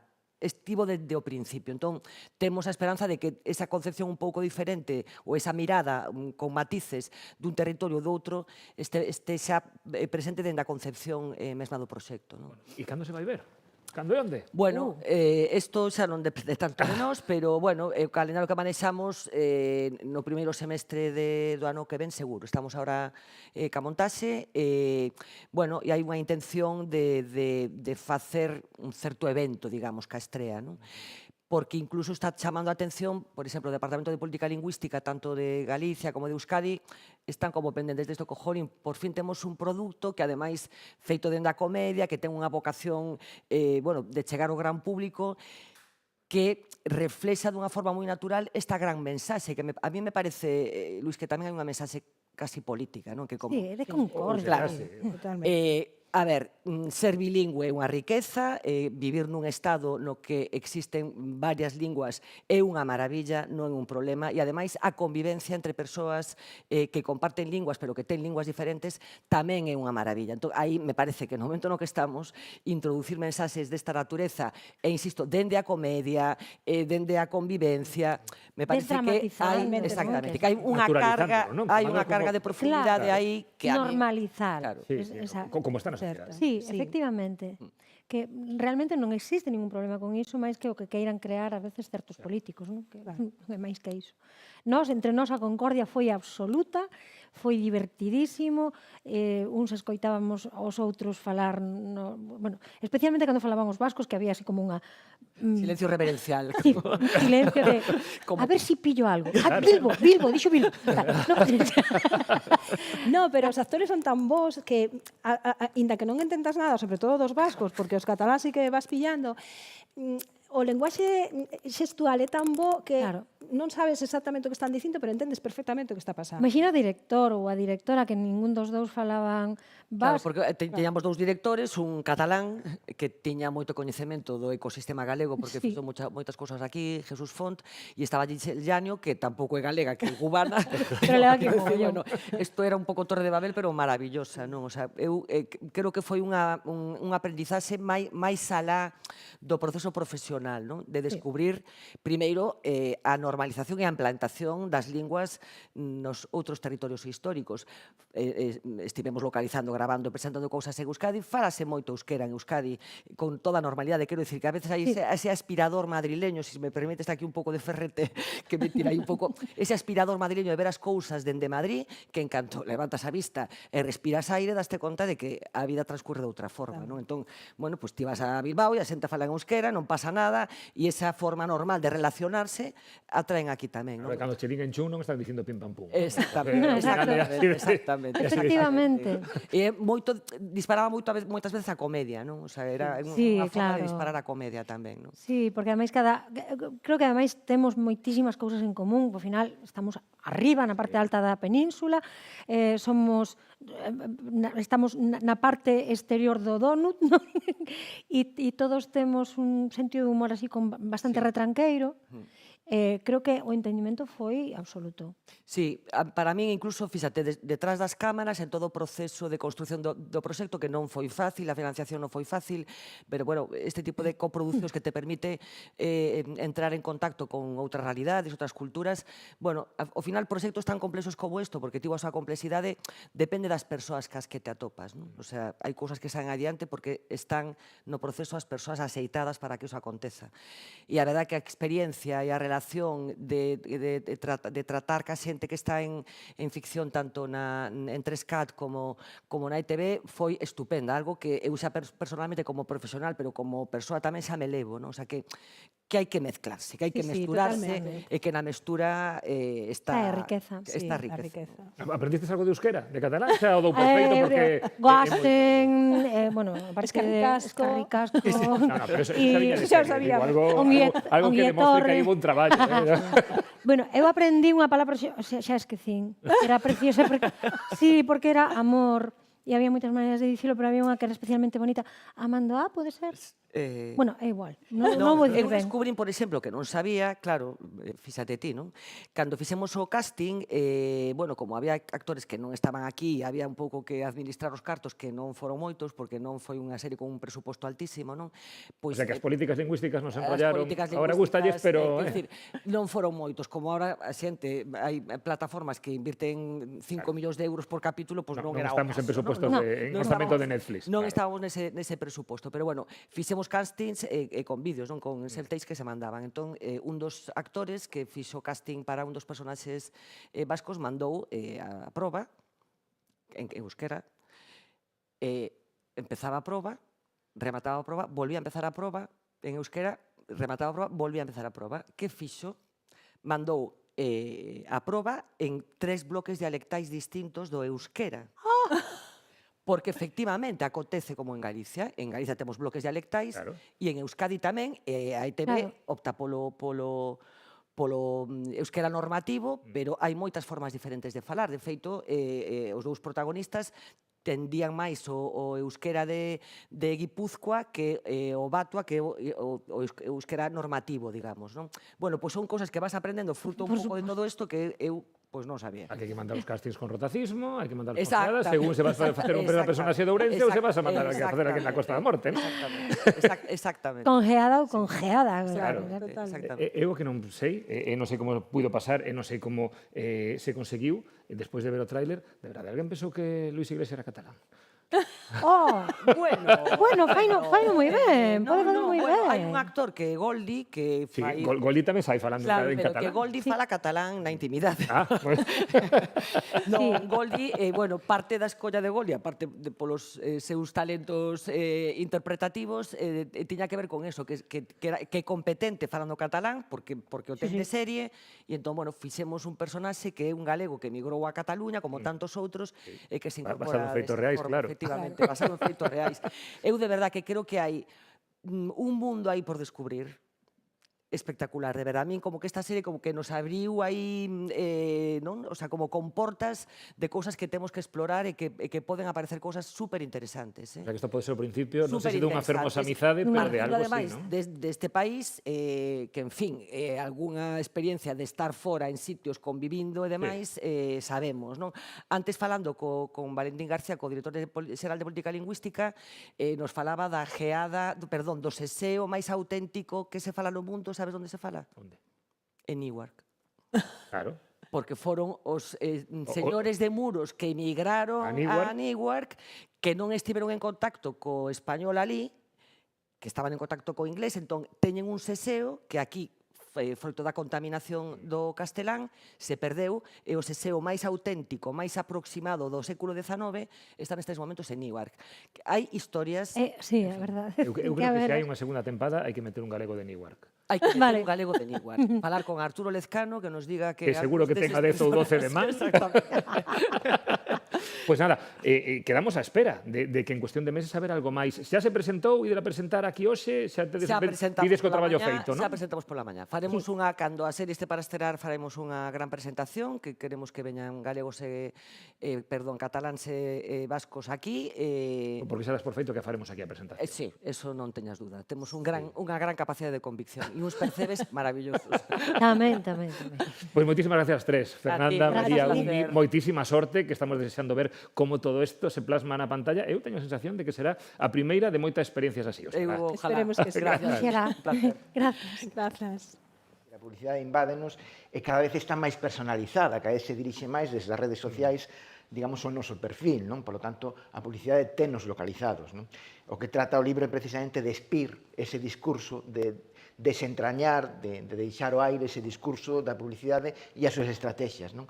Nese sentido, un libro que ten unha carga moi forte de ironía, ás veces, e ás veces é moi directo, é un libro que espido coas palabras xustas, precisamente un pouco para que sexa eficaz, é dicir, para que sexa capaz de deixar, digamos, en evidencia cal é a mensaxe publicitaria e cales son as intencións da mensaxe publicitaria. A linguaxe poética tamén ten moito de rebeldía, é un acto de rebeldía e un acto, digamos, de convicción persoal, non? É dicir, iso é moi importante, non? Se ti sabes o que queres facer e faz o que te apetece, non? É dicir, porque en definitiva é moi importante, creo que na vida, estar contentos co que facemos, non? Non facer o que non queremos facer, non? E iso creo que é importante para poder vivir tranquilos. A nós o que nos interesa é que haxa unha sociedade que sexa capaz de ler na súa propia lingua, non? É dicir, vimos dunha sociedade galegofalante que foi educada noutra lingua, e iso é terrible, iso é moi triste, non? É dicir, o que necesitamos é que haxa unha sociedade que, aínda que sexa bilingüe, sexa capaz de ler na súa propia lingua. Incluso, aínda que utilizase o castelán, que sexa capaz de ler na súa propia lingua, porque hai moita xente que non é capaz de ler en galego, e iso é terrible. O meu día a día é un eslogan. O meu amor é un eslogan. O meu alimento é un eslogan. O meu diálogo é un eslogan. A miña casa é un eslogan. O meu pasado é un eslogan. O meu futuro é un eslogan. A miña vida é un eslogan. Chámome publicidade, pero eu tamén quero decidir o teu propio destino. Digamos que o peculiar deste traballo é que está un pouco todo seleccionado e traballado desde a óptica da maternidade, desde ese filtro e desde unha maternidade ou dunha experiencia coa maternidade, bueno, coas súas partes jodidas, digamos, non? E ademais esas partes das que normalmente non se fala tanto. Sí, bueno, eu falo de maternidade e falo de violencia no disco, non de maneira moi explícita, o sea, non é un panfleto, quero dicir, non? Pero sí que entre liñas vaise falando de toda esta experiencia, e tamén a sonoridade vai nos levando un pouco aí, son arrolos tradicionais que teñen xa ese carácter melancólico e a veces moi duro nas propias letras e nas propias melodías tradicionais. Eu que fixen foi afondar un pouco aí e entender por que xa se transmitira deste xeito ao longo do tempo. Para mí foi un pouco catárquico, o sea, é como que saquei aí toda a mala leche que tiña acumulada, veume ben, pero tampouco penso que fora unha curación de nada, quero decir, simplemente o que sí que fixen foi socializar ou poñer arriba do escenario un problema que a priori pode parecer moi individual e eu fago deso un problema político, porque creo que o é, porque tamén creo que a escena é eso. Eu foi o que aprendín e o que mamei tamén dos meus pais, de entender que o escenario é política, entón, ao final, creo que nese sentido, bueno, pois hai algo aí que tira moito de min para, non sei, dicir, oye, pois, estou facendo isto e quero deixar claro que o fago por isto. O que me gusta é escribir cancións e lanzar un mensaxe que neso sigo a falla político, social, que sirva para algo, as cancións. Non me fago unha canción porque seña bonita, non me fago unha canción porque teño algo que decir. Se non teño algo que decir, prefiro estar calada. Bueno, que eu creo que as letras tradicionais todas teñen algo que decir. E tanto. De feito, son cantigas que chegaron ao día de hoxe, se non tuvera nada que decir, morrerían polo camiño, non? Para min, ademais, a xente antiguamente tiña a capacidade de nun cuarteto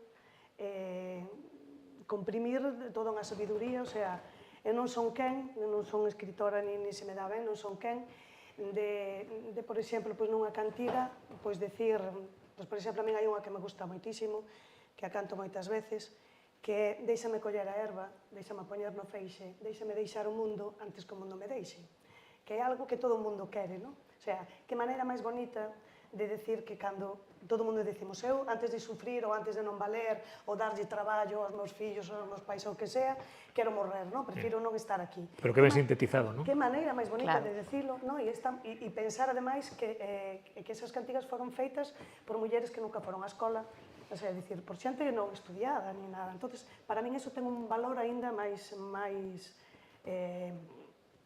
forte, se cabe. Men gustame moito ver como as poetas galegas, as poetas ganáronse todos os premios, porque as poetas galegas actuais venen desta tradición oral, venen dos trovadores, é moi power, moi potente o noso idioma. O noso idioma está cargado de esa cantiga que acaba de decir, é unha anáfora. Se os nenos non saben facer unha anáfora, pois, ou non estudian no cole como pode ser unha anáfora, non te sabes exactamente cal é a maneira de pensar dun galego.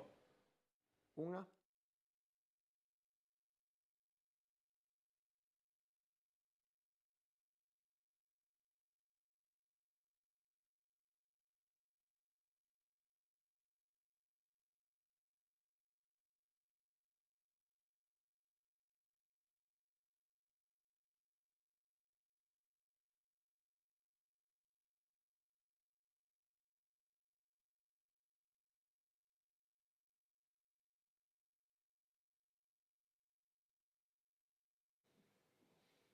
Dúas e 37 da tarde.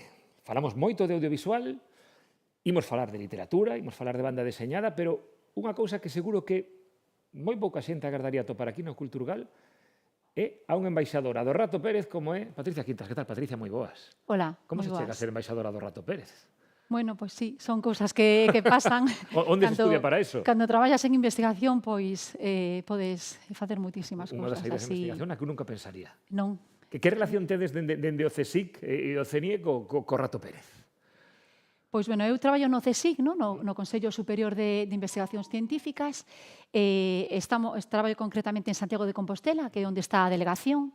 Pero, bueno, como sabedes, o CSIC ten moitos centros en España. En Galicia ten como 6 centros, non? Temos unha colaboración co CNIE, que é o Centro Nacional de Investigación e Evaluación Humana. Entón, eles son os que traballan con... O rato, directamente. Sí, co rato. Non somos embaixadores. É dicir, eles son a xente que traballa en Burgos, en Atapuerca, non? Entón, eles están traballando en evolución humana. Teñen unha campaña que a de Rato Pérez, que forma parte dun proxecto. E nesta iniciativa deronse de conta que nas excavacións non aparecen moitos dentes de leite. Entón, se ocorreu facer esta campaña, que é un proxecto de ciencia cidadá, para que a xente se poda acercar e doar os dentes á ciencia. O sea, que alguén que estes días acabe de ver como lle caía un dente de leite, en vez de metelo debaixo da almofada, que o traía ao Culturgal. Sí, o que lle estamos dicindo aos rapaces é que moitos dentes xa os levou o rato, non? Sí. Eso sabemos. Entón, teñan a opción de que o próximo dente que lle caiga, pois que o podan darse aos seus pais ou nais e que xa nos faciliten a nós como embaixadores para que temos o permiso do Rato Pérez para enviar estes dentes a Burgos, a este centro de investigación, para que podan formar parte dunha colección de referencia de dentes de leite. O sea, que pode ser en diferido. Non ten que ser agora durante Claro, non é fácil que hoxe veña a xente polo Culturgal caíse dente, non. Pero incluso as persoas maiores que teñan dentes na casa, o mellor non están tan identificados, non saben de que época foron, poden estar de moitos irmáns xuntos, pero, bueno, neste centro utilizan todas as pezas para diferentes cousas. Porque guardamos os dentes, a xente guarda os dentes. A xente é algo sentimental.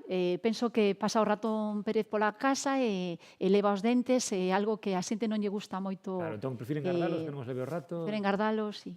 Vaya. Ou os leva rato. E que se vai facer con todos eses dentes? Claro, nesta colección o que usan os dentes é para investigación. Investigan pois as enfermidades de especies instintas humanas e de nós, como patoloxías, tamén diferentes tipos de alimentación, condicións ambientais diferentes ás que pudimos estar expostos, diferencias entre homes e mulleres.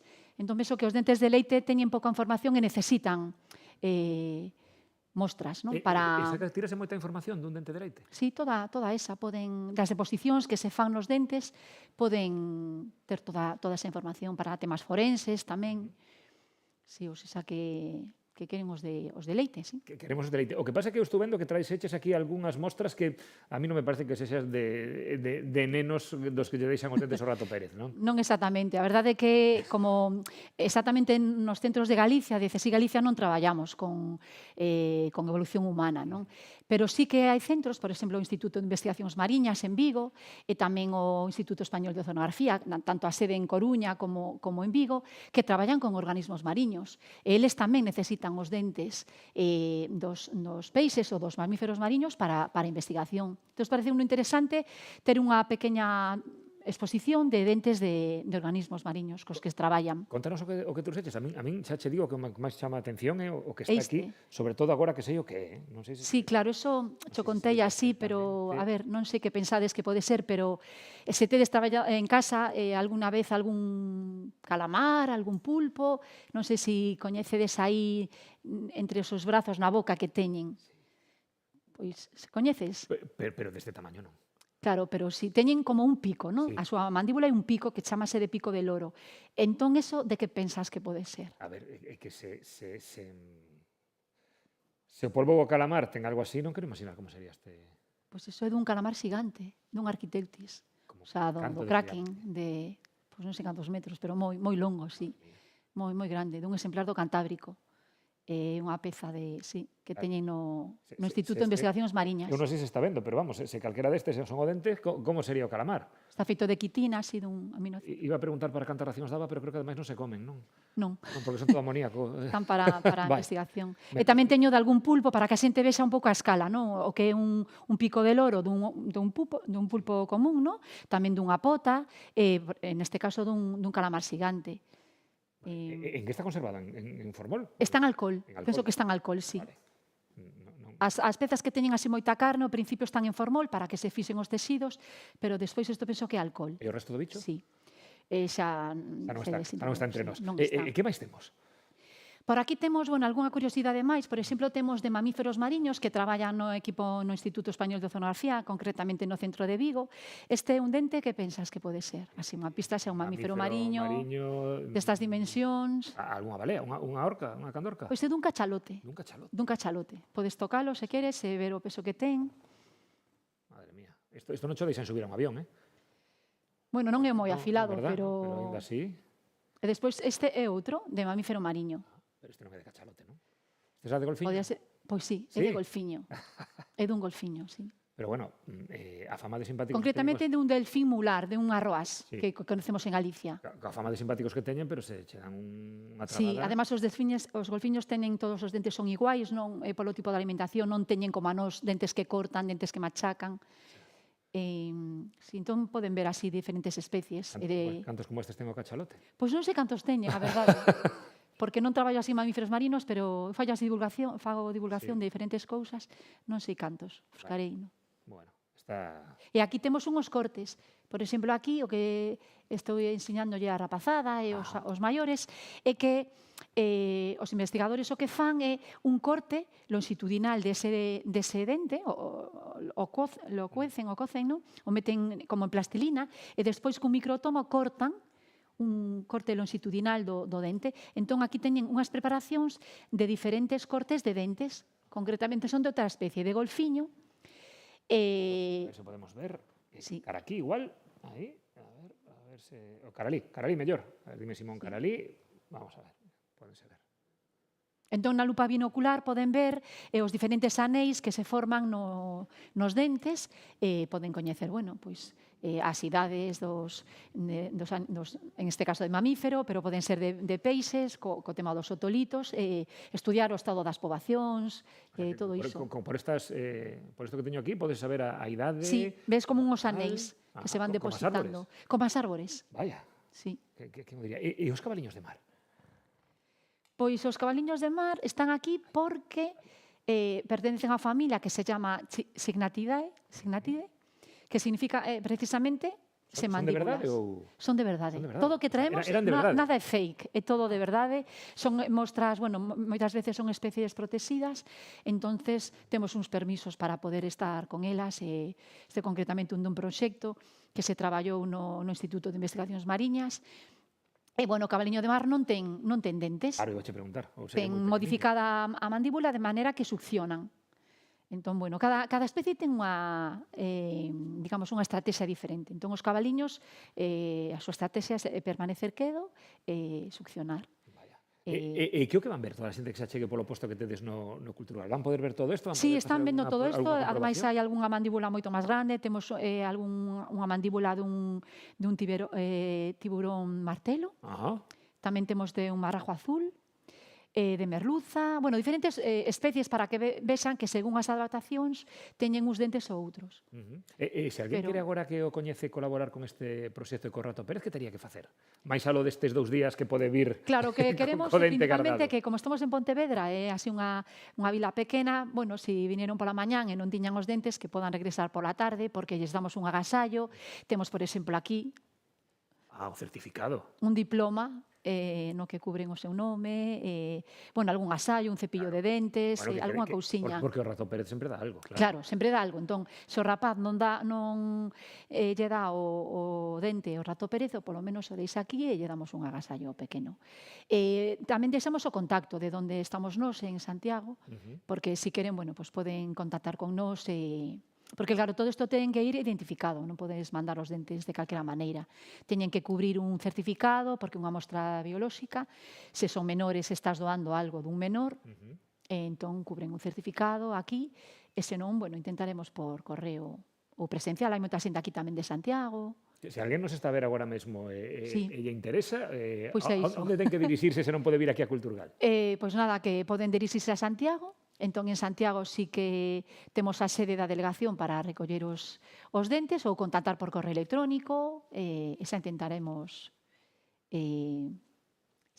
pois eso, conseguir máis pezas, porque a verdade é que doar os dentes á ciencia, para que con eles podamos ver pois todo o que fan os científicos e científicas, non, e os documentais e todo isto. Porque algo que eu creo que se nos di, non pensaríamos nelo. Pensamos moitas veces en doar a ciencia, incluso despois de mortos, pero nos dentes non pensaríamos. É algo que se pode facer tranquilamente en vida sen ningún tipo de molestia. Claro, en Burgos están bastante acostumados porque é un proxecto que está ali. Entón, todas as noites dos investigadores, que o último venres de setembro, pois sempre fan unha recollida de dentes ali en Burgos. Aquí temos que crear un pouco tendencia tamén. Pues nada, igual pode ser outro plan para os venres, o de recoller dentes. Levades algún recollido aquí xa ou ainda non? Pois ainda non.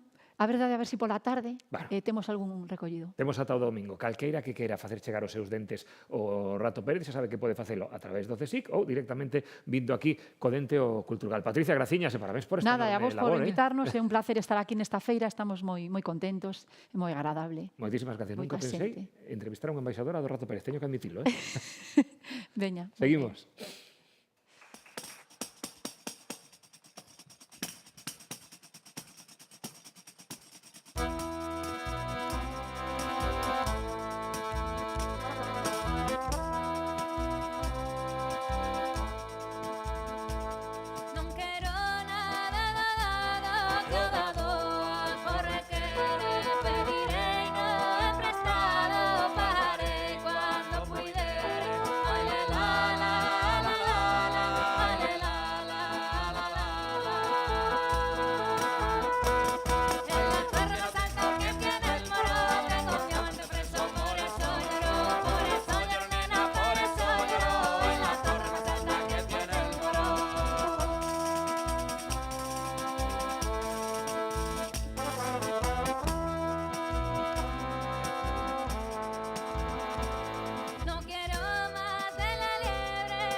Himalaya, Himalaya, escopeta e o loreiro. Miña nai di que non quere escopeteiros no eiro. Dime a donde vas, morena, dime a donde vas, dime a donde vas, alada. Mellor outro día en Canarias que aquí, sin duda. A herba do campo seca e volver a verdecer. Amores que mal se levan e se volven. A segunda oportunidade, como di? Dime a donde vas, dime a donde vas, morena, dime a donde vas, dime a donde vas. Ai, carallo, viva Galicia!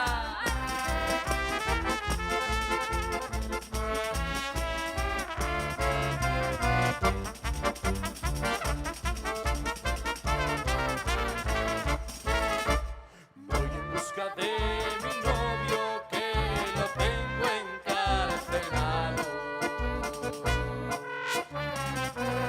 Cuando la cárcel se acabe, mi novio será salvado. Dime a dónde vas, dime a dónde vas, morena, dime a dónde vas, dime a dónde vas, alada.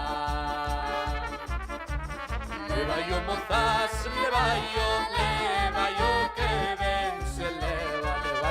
Levaino. Levaio mozas, levaio o cantar da miña terra. Dime a dónde vas, dime a dónde vas. Veña, última. Dime a dónde vas, dime a dónde vas, alada. Gracias.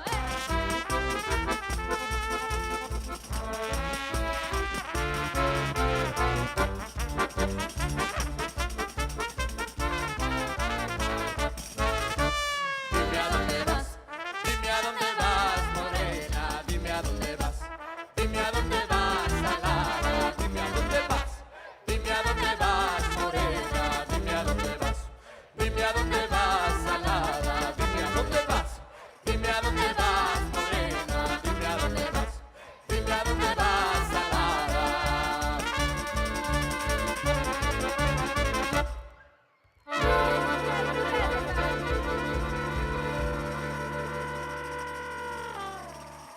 Este cativo é atómico, Dentro de pouco xa está tocando nos escenarios. Quedanos 5 minutiños para chegar ás 3 da tarde. Outra vez, repite esa situación. Temos aquí a toda esta xente sen comer. Comiches Miguel Anxo xa? Aínda non. Aínda non. Aínda non. Isto é o que ten a promoción e o Culturgal que lle move os horarios a todo o mundo. Xa sabedes que nos podedes ver ata as 4:30 por a canle de YouTube de Culturgal ou ben pola aplicación de agalega.gal. Temos a Miguel Anxo Prado debuxando. Vas debuxar e falar a vez. Xa veremos. Poñemos estas cousas difíciles, Tentámoslo. Despois, o resultado xa se verá. Miguel Anxo Prado está en Culturgal para facer doblete. Ven asinar exemplares da segunda entrega, do segundo, que chamamos, segundo capítulo de Presas Fáciles. Segundo volume. Segundo volume. Sí. Haberá máis, por certo? Non, penso que non. Bueno, penso que non. Logo falaremos do segundo volume de Presas Fáciles e dun proxecto que se está preparando para 2026 con un dos grandes clásicos das súas obras como é Trazo de Sid, que eu teño que dicir, ademais, que sabendo que viñas, aproveitei para volver a visitar esa illa que de cando en vez, por a que de cando en vez me gusta pasar e volvendo a disfrutar ese clima que eu creo que pervive ao longo de cantos anos van xa? Pois van xa 32, eu creo. 32. Foi de algún xeito unha obra que marcou un antes ou un despois para ti? Para min, sí. Para min, claramente, porque para min, e en certo modo, eu creo que tamén a nivel editorial foi un certo punto de inflexión. Ata aquel momento, a miña relación cos editores pois tiña sempre un punto de tensión en canto a que cada vez que remataba un libro, os hábitos do sector sempre foron, pois, bueno, perseguir a serie, perseguir o personaxe que ten unha continuidade. Entón, cada vez que remataba, pois a proposta era, bueno, agora seguirás por aquí, non? E bueno, que se acabo de preguntar eu. Sistemáticamente, como se fose un editor. Sistemáticamente, pois eu daba unha viraxe e cambiaba tema, moitas veces incluso de estética e tal.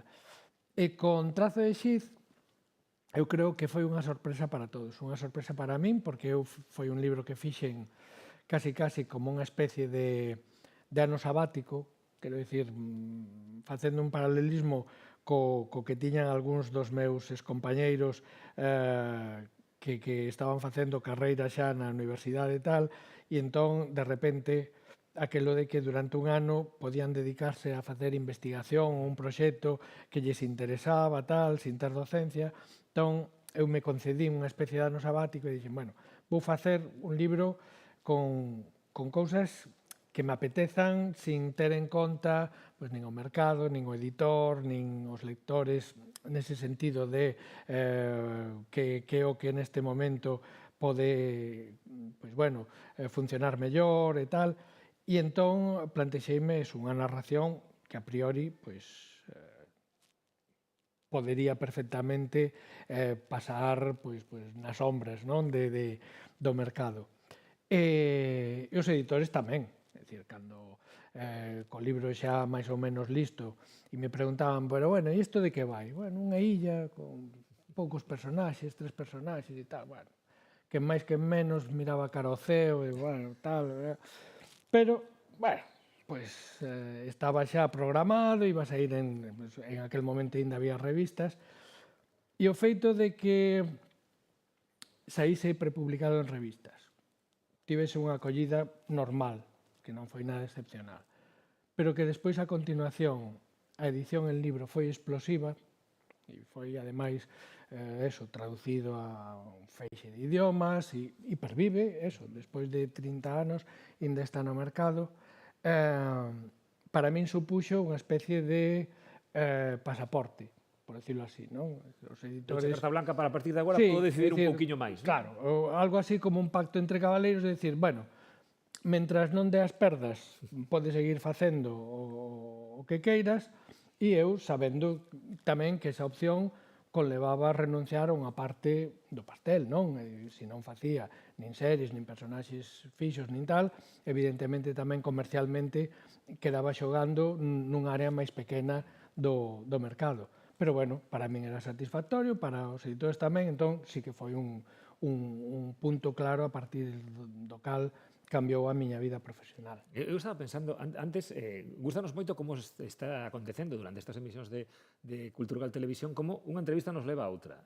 Resulta que ti tiñas algo de conexión con algo do que nos vende contar Patricia, pero que a mí lembrame precisamente a esa débeda pendente que pagas cando engades 2 páxinas a Trazo de Xiz, varios anos despois, e lle metes a Estea con Baleas, que tiñas como pendente, non? Non sei se ten que ver isto precisamente con ese proxecto que ti veche no seu momento investigador. Bueno, foron máis ou menos da man relacionados, porque o que sí é certo é que para min o mundo da natureza foi sempre un elemento fundamental na miña vida, no meu traballo. De feito, eu renunciei a unha vocación como biólogo que, afortunadamente, o profesor de bioloxía precisamente decou de xeito moi atinado, díxome Miguel Anxo non, nos chamaban polo apelido, Prado, ti non queres ser biólogo, ti o que queres é ser naturalista do século XIX e iso xa non funciona. Os últimos, claro, os últimos foron Félix Rodríguez de la Fuente, Darrell e tal, e iso xa non funciona así. Convenceume, efectivamente, transmitínlle despois eso a miña irmá, que sí que é microbióloga, pero nunca cortei esa relación. De feito, colaborei durante moitos anos coa Casa dos Peixes de Coruña, fixen todas as imaxes de identificación, prácticamente todos os elementos gráficos que tivo o Aquarium. Ao mesmo tempo, a miña relación co CENMA e con Tokio, que é un pouco a cabeza visible da coordinadora que fan o seguimento de mamíferos mariños nas costas de Galicia, foi sempre tamén moi estreita. Foi el o que me dixo, parece mentira que non teñas metido ningún só arroás en todas as páxinas de Trazo de Xiz. Entón, con toda a auga que hai aí. Como ti decías, paguei esa débeda, despois a posteriori. E nesa relación continua co mar, pois está tamén o que comentábamos, fixen con Ángel Guerra no proxecto Neuston unha historia sobre o Arquiteutes Dus, que é este calamar xigante que ás veces aparece na costa do norte de España. Temos imaxes, tanto creo que de Trazo de Sid como de Presas Fáciles deste segundo volume, imaxe icónica de Trazo de Sid. Creo que optaches por Trazo de Sid, non? Dende aquí, o que vexo precisamente para este dibuixo que nos estás a facer hoxe, gráficamente, entre ese Trazo de Sid e Presas Fáciles hai un mundo, non? Hai porque, dunha banda, para min sempre a parte gráfica no cómic sempre tiven claro, eu cheguei tarde ao cómic, é dicir, as miñas inquedanzas pictóricas, plásticas, xa as tiña máis ou menos encarreiradas, pois eso, a través da pintura, a través do debuxo artístico, de galería e tal, e para min, cando decidín facer banda deseñada, era para utilizar precisamente a imaxe como parte da gramática, da sintaxe, como un medio de comunicación. Por tanto, sempre tentei supeditar o debuxo á historia que contaba. Non me parecía, para min, justificable debuxar do mesmo xeito unha colaboración humorística no Jueves que debuxar, pois eso, unha historia como Trazo de Sid ou como Ardalén. Entón, bueno, sempre hai unha parte do proceso, cando estou preparando un proxecto, que precisamente, pois bueno, chamémoslle de investigación. A min, ás veces, cando se utiliza a palabra investigación falando de arte, me resulta así un pouco chocante, pero sí de procura, non? De cal vai ser a estética, tanto a nivel cromático como a nivel de debuxo, que encaixe mellor coa historia que quero contar.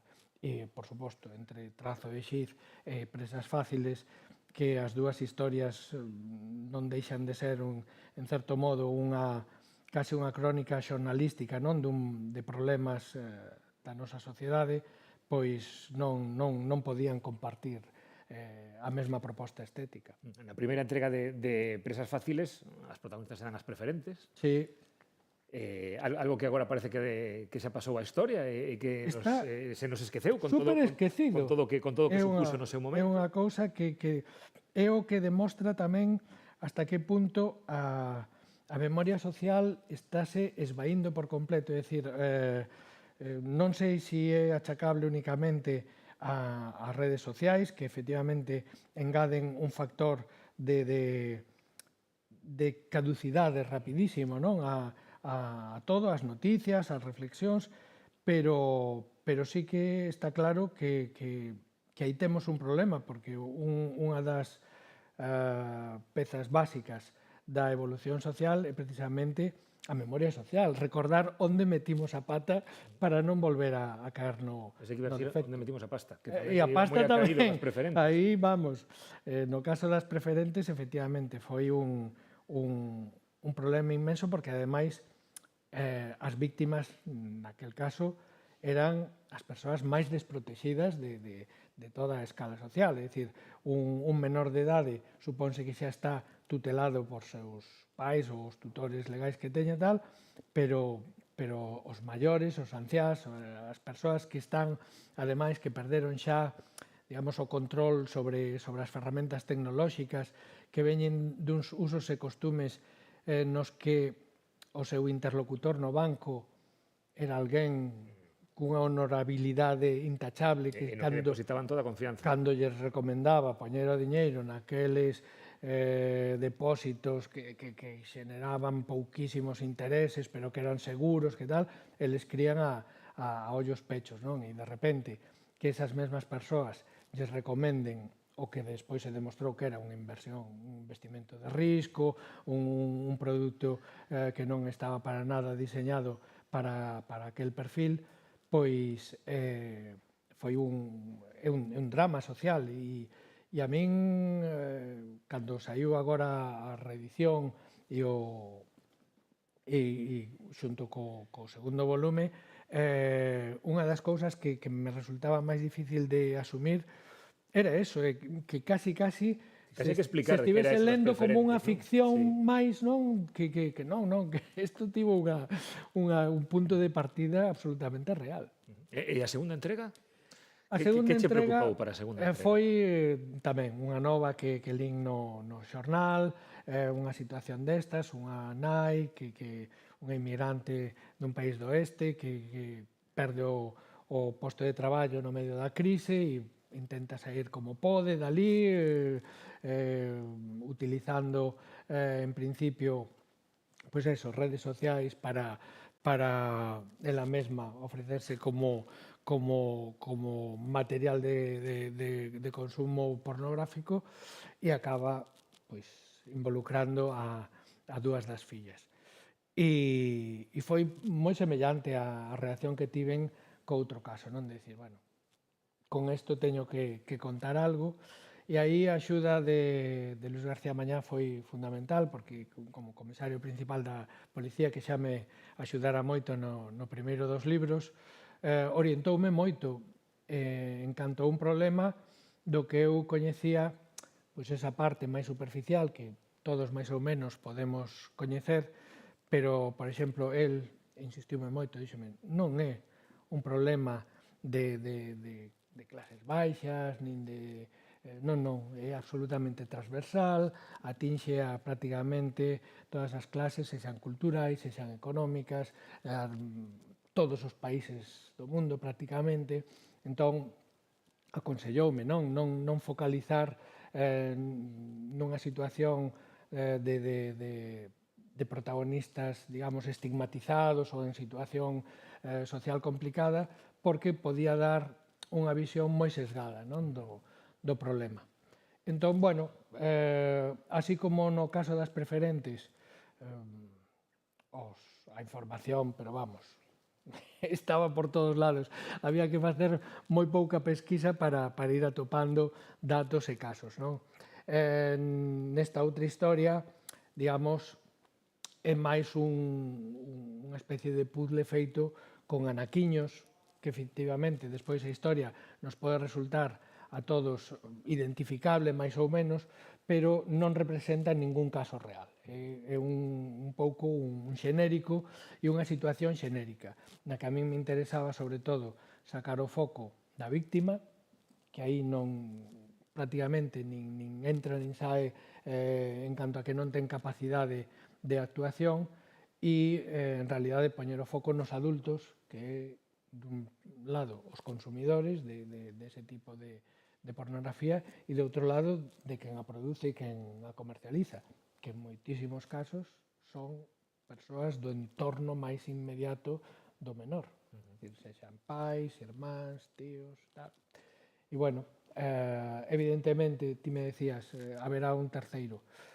Casi un pode dicir, oxalá que non? Claro, dou por pechada, digamos, esa miña contribución a ese tipo de asuntos, porque un libro de banda deseñada para min é unha media de 2 anos de traballo.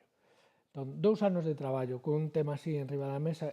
Non te mando o mellor humor do mundo. Como consumidor, consumo moitísimas narracións, películas, novelas, tal, que efectivamente poden ter un grado de incomodidade grande, pero o tempo queda limitado, pois bueno, a esas horas que leve a contemplación da serie ou da película ou a lectura do libro que che dure unha semana ou tal, pero claro, estar traballando durante 2 anos de maneira ininterrumpida... Ademais, imagino que o traballo non son unhas horas e logo desconectas. Non, Eso claro. lévalo contigo todo o tempo. Lévalo contigo e incluso ata o punto de que hai un efecto de casi de ósmosis, co cal chegas, se un venres consigues acadar algo de tempo e organizar unha cea con 4 amigos, e os 4 amigos chegan e o que che din é, por certo, do libro este que estás facendo, pois coñecín eu un caso, Teño máis boas que ainda noticias. por riba, ainda hai unha especie de sobreexposición ao tema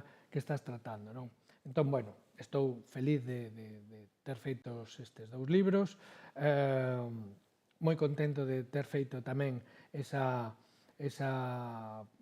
pois bueno, introducción no policíaco, que bueno, era un xénero que non tocara nunca. Bueno, pero que contar con Luis García Mañá, que ademais de supercomisario, casi que se podía chamar, é un home de letras e casi un personaxe de novela. Eso foi, vamos, eso foi desde o primeiro momento, ademais dunha generosidade absoluta, puxose, vamos, a miña disposición para todas as miñas consultas. Home, en plan casi chusco, direiche que a primeira vez que contactamos, que lle dixen, bueno, teño o guión pois, prácticamente rematado, si lle botas unha lectura para tal, sí, va, enviello, entón chámame e dime, como prefires que fagamos? Vouche corrixindo así por páxinas ou... No, dame unha lectura xeral e as anotacións, tal. Entón dixeme, vouche mandar as 10 primeiras páxinas.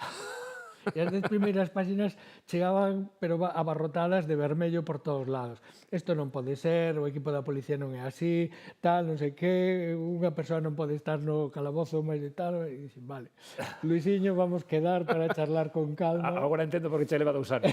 Tamén. Oye, pois imos rematar con algo moito máis agradable, entón. Cos plans para 26, que vai traer o 26 a Trazo de Xiz, ou Trazo de Xiz o 26? Pois que temos tamén pendente esa edición aniversario do libro en galego.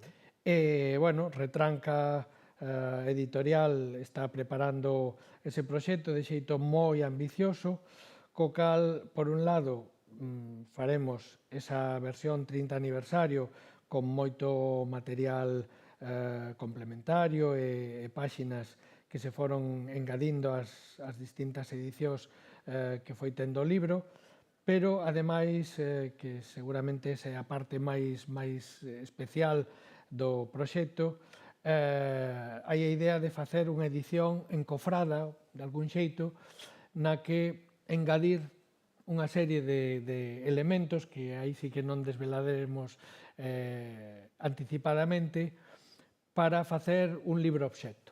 Entón, haberá a edición comercial normal e despois unha tiraxe curta moi especial con elementos engadidos que podan enriquecer de algún xeito a lectura e a propia experiencia e incluso un certo xogo de complicidade con moita xente que sabemos que teñen incluso máis dunha edición do libro, que foron seguindo a historia ao longo da súa vida e que tentamos, pois, bueno, determinados furadiños que van quedando na narración a través da historia que se conta no libro, pois ir engadindo algunhas peciñas para que ese lector así un pouco máis entregado e máis pois, bueno, emocionalmente vinculado coa obra, pois poda ter tamén ese engadido, ese plus,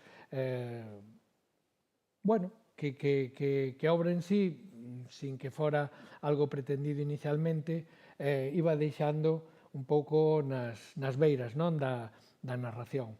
Entón, bueno, basicamente é unha especie de xogo de complicidade con ese lector de largo alcance. Está ben que avisedes con tempo para ir facendo un petiño. Digo para os que somos fans. Podemos ver o debuxo xa de Miguel Anxo, sí, dámolo case por rematado, porque ademais estamos aí en tempo. Mira, nada máis que lle quedaba a asignatura. Este igual é para acabar incorporando tamén algún edición, non sabemos. Miguel Anxo, gustazo terte por aquí, de verdade. Moitísimas gracias. Hoxe vai facer doblete no Culturgal, falando tanto do segundo volume de Presas Fáciles, de Boitres, como do que se está preparando para ese 2026 con Trazo de Xiz, esa edición especial de aniversario. Seguimos un momento. Pode parecer que fui feito para xafar, un poema para sair do paso, porque nada do que escribimos é estrictamente necesario. Podemos louvar a dificultade e non se nos vai o sustento no silencio das curuxas. Por exemplo, chegamos a este lago, que é un espello. Podíamos gozar do reflexo inmaculado do ceo, pero preferimos crear esta necesidade e atendela. Bajamos pola pedra e os fragmentos e cantamos ás ondas que o desfiguran. Tirámonos en bomba. Dende sempre hai alguén que ama nunha festa, iso sabémolo, xente sinxela, que non se alimenta de fantasmas, pero poucas veces reparamos na súa liviandade. É alguén que escolle o fácil. Cambiar de estado é sempre un trauma pa a materia. A pel e o pó, a area e o diamante, a cinza e case calquera cousa que arde. Un crime que ocorre sen deixar rastro. Unha cousa case perfecta. Pero incluso esas persoas felices, por veces, vense descubertas polo sol. Un día reparan no vapor de agua a media mañá. A sombra do seu ascenso delátao. E así empezou Macbeth a romper cristais, ou pensabas lo que ti non sementabas escuridade. Pero non agonies. Tamén sabemos que hai máis de literatura que de física neste transo. Non é o pan, pero zafas, zafas, zafas. E por un momento crees que xuntache los anacos. Odia a poesía e faz ben. Non hai nada nela que non haxa no pelello dunha Marta que desaparece entre as amoras. Escribinche unha mensaxe dicindo que un día che había timbrar, baixa, sen avisar. Nese momento, o que se ajarda de ti é que dixas, sí, claro, deixe a vida adulta sen resolver e baixes. Admite que ten certo encanto o hedonismo pronunciado de maneira tan retorta. E eu sei que debeses por vela de preto, por lela noite nos seus ollos de noites en lúa. Non hai nada de romanticismo nas Martas, todo é puro realismo. Lánzanse sobre ti á maneira de Courbet cando se ve sorprendido pola súa propia desesperación. A diferencia de que o movimento delas é dirixido polo seu olfato.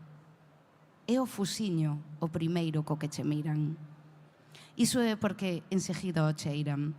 Ese veleno que nos paraliza, algúns animais enseguida o cheiran. Así que podería ser esta a primeira función dun poema, diluirse como unha insinuación entre os fruitos do outono. E o que se ajarda de ti é... Porfías, vale, porfías. Tal vez sexa que odia a poesía, e está ben. Nada hai nela que non haxa na adorable expresión dos mustélidos, que incluso cautivas son animais curiosos. E sí, esa é unha boa razón para odiar calquera cousa. Entón, o mellor é que me respondas cunha cara sorrinte, aínda que ti non te rías en absoluto. O sistema ten eses sinais luminosos que nos recordan que felices somos, que ben o pasamos, que liberdade tan grande alcanzamos agora que non estamos amarradas á palabra. Porque, que necesidade tes ti de rabuñarnos tobos cejos, de mudar a pel na dor das silveiras? Ademais, as Martas escriben a traición. Non perciben que sexa violencia botarse ao pescozo de quen lé. E de xente como a nós, apenas deixan o pixama. Odia a poesía e faz ben. Todo o que aporta son preguntas. E total, non hai nada nela que non haxa na vida salvaxe. Curiosamente,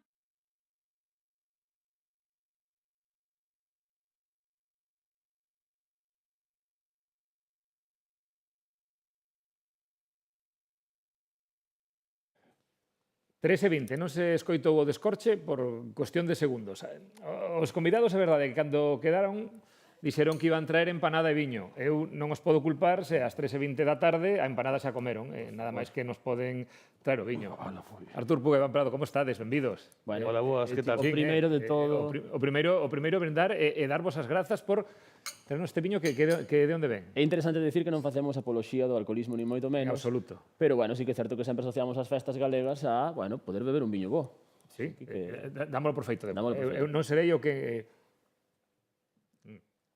Non sei o que o que leve a contra da tua terra seica, non? Sí, bueno, da miña terra que me acolle, porque realmente son de Vigo, nacido en Vigo, pero xa levo uns aniños acercándome a Tribes, xente que quero moito e aparte que me dá moita vida rural e por eso fago moitas estas Estás cosas. facendo o camiño ao revés. Estou facendo o Normalmente camiño ao Nico está revés. cheo de Ourensáns e ti fixéchelo ao revés. Temos que empezar a facelo, porque hai que empezar a poboar o rural, porque isto de virnos para a costa ten que empezar a deixarse estar, porque senón non vamos a caber todos. Bueno, está claro que veñen de festa, non só porque xa comerán empanada, porque traen o viño, porque hai unha pandeireta por aí preparado, senón polo baile, pola festa que teñen preparado para mañá, esta actividade que organiza 6x8, a escola de baile, que é unha chamada a que veña a bailar todo o mundo. Bueno, eso, a gran convocatoria mañá, pero eu estes días que xa estiven pasando pola festa, creo que pusestes a bailar a todo o mundo. Bueno, unha pasada, porque aparte estamos aí coas pegadas do baile, que de repente é unha cousa pois super visual, super divertida que te invita a bailar. Foi un pouco prototipo, porque realmente nós non tiñamos experiencia previa no que se podía levar a cabo, e estamos alucinando, porque a xente pasa, se para, baila... Explica o que é o das pegadas do baile. Bueno, as pegadas Para que non- para que o entendamos, é como un xogo interactivo, digamos, donde ti o que ves é pois, unha secuencia numérica de pasos, uns pés moi bonitos, de dúas cores, azul e verde, polo mar e a terra, e que traballa un pouco desde simplemente seguindo unha secuencia de pasos moi simple, calquer persona, baile ou non baile, pode levar un paso de baile no corpo. Que é interesante e que profundiza que as pegadas falan de que cada un pois, deixa a súa pegada no mundo, pero o baile, o noso baile tradicional, o noso baile galego, é unha pegada colectiva. Todos temos moito que decir e moito que facer, que é o que estamos facendo con todo isto. Entón, bueno, pois aí están esas pegadas no Culturgal e están funcionando super ben. A xente pasa, para calquera que pase polo Culturgal, a xente vai andando, de repente ides ver parellas, xente bailando, animándose, moi ben guiada. Está Iván ali encargándose. Tocou a mí facer aí de que perdan o medo, non? Ou non o teñen que perder. sobre todo explicarlle, porque dímonos de conta de que a xente ten un problema, que non lle apetece pararse a mirar. Xa. Entonces, vai con presa a todas partes. Sí, aparte, justamente estamos nunha zona moi de paso, entón a xente mira os pés e dice, vale, 1, 2, 3, tal, pero claro, se non les a lenda que pon e explica como hai cousiñas, como, por exemplo, pé verde é o dereito, pé azul é o esquerdo, eso é un mínimo, aparte de depois seguir os números. E pois unhas tonterías que son líneas continuas e discontinuas para saber se é o pé o chan ou o pé o aire. Entonces, si eu estou realmente aí para dicirlle, mira, fíxate nesto, porque senón vas tropezar. Tocar a pandeireta. Claro. Bueno, animar un pouco Porque a non bailan xente. sen música, ou sí? Ao principio sí, para que collan o que é o paso. Cando vexo que van un pouco avanzando, xa empeza a meterlle un pouco de ritmo. E despois temos o nivel pro que temos aí, que no Punto Gal, la verdade que se comportaron moi ben con nós porque compartimos espazo, e nos regalaron unhas camisetas moi chulas, entón cando alguén o fai super ben, pois te leva regalo, que tamén é... Non é para moitas persoas ainda, Non. Cantas camisolas regalastes? Levaríamos 10 ou 12. Por aí. Non está mal. Onte cos institutos hubo moita Sí, rapazada. onte mañá moi ben, a verdad. Sí. Moi ben, sí. Moi proactivos a rapazada nova. a verdad. É xente que é a primeira vez que proba algo así ou xente que xa coñecía un pouco? Hai de todo. Hai de todo. Levamos a sorpresa porque, bueno, nós que bailamos, por suposto, as dúas, eu me dedico a parte de eso, dámonos conta que a xente que xa baila é a que peor o leva, porque xa vamos cunha idea preconcebida do baile, entón pensamos que seguir os pasos vai ser unha cosa moi fácil, e a xente que non ten nin idea de nin siquiera do que é, pois seguindo a secuencia de repente dice, anda, pero se está funcionando, e é moi interesante, verdad, ver a diferenza, sí, tamén. Hai un medo de trabucarse, hai que non sei. Claro, e pois vamos outros que decimos, bueno, isto... O máis importante é que rompe con esa expectativa todo o rato, porque o baile, cando se ve, é moi difícil. A xente mira para o baile sin saber, é moi difícil romper esa barreira da expectación de decir, son capaz de meterme en isto. Como aquí non hai a presión social de que está a xente bailando, sino que realmente eres ti directamente cun xogo que está... É un tapete, e que efectivamente, non hai outro para comparar, pois a xente acércase, e iso, pois, bueno, vai rompendo un pouco con esa idea que nos temos de intentar que o baile sexa para todo o mundo. E hai outra idea que eu creo que toca romper e que históricamente sempre foi seguramente ao revés do que estamos a vivir. Eu creeme nun momento no que os tíos non bailábamos. Apoiámonos na barra e mirábamos bailar. Que che vou decir. Pero históricamente, ser bailador era do máis bonito que lle podían chamar a alguén, non? É curioso porque, bueno, eu sempre digo que as modas e a sociedade en xeral é cíclica.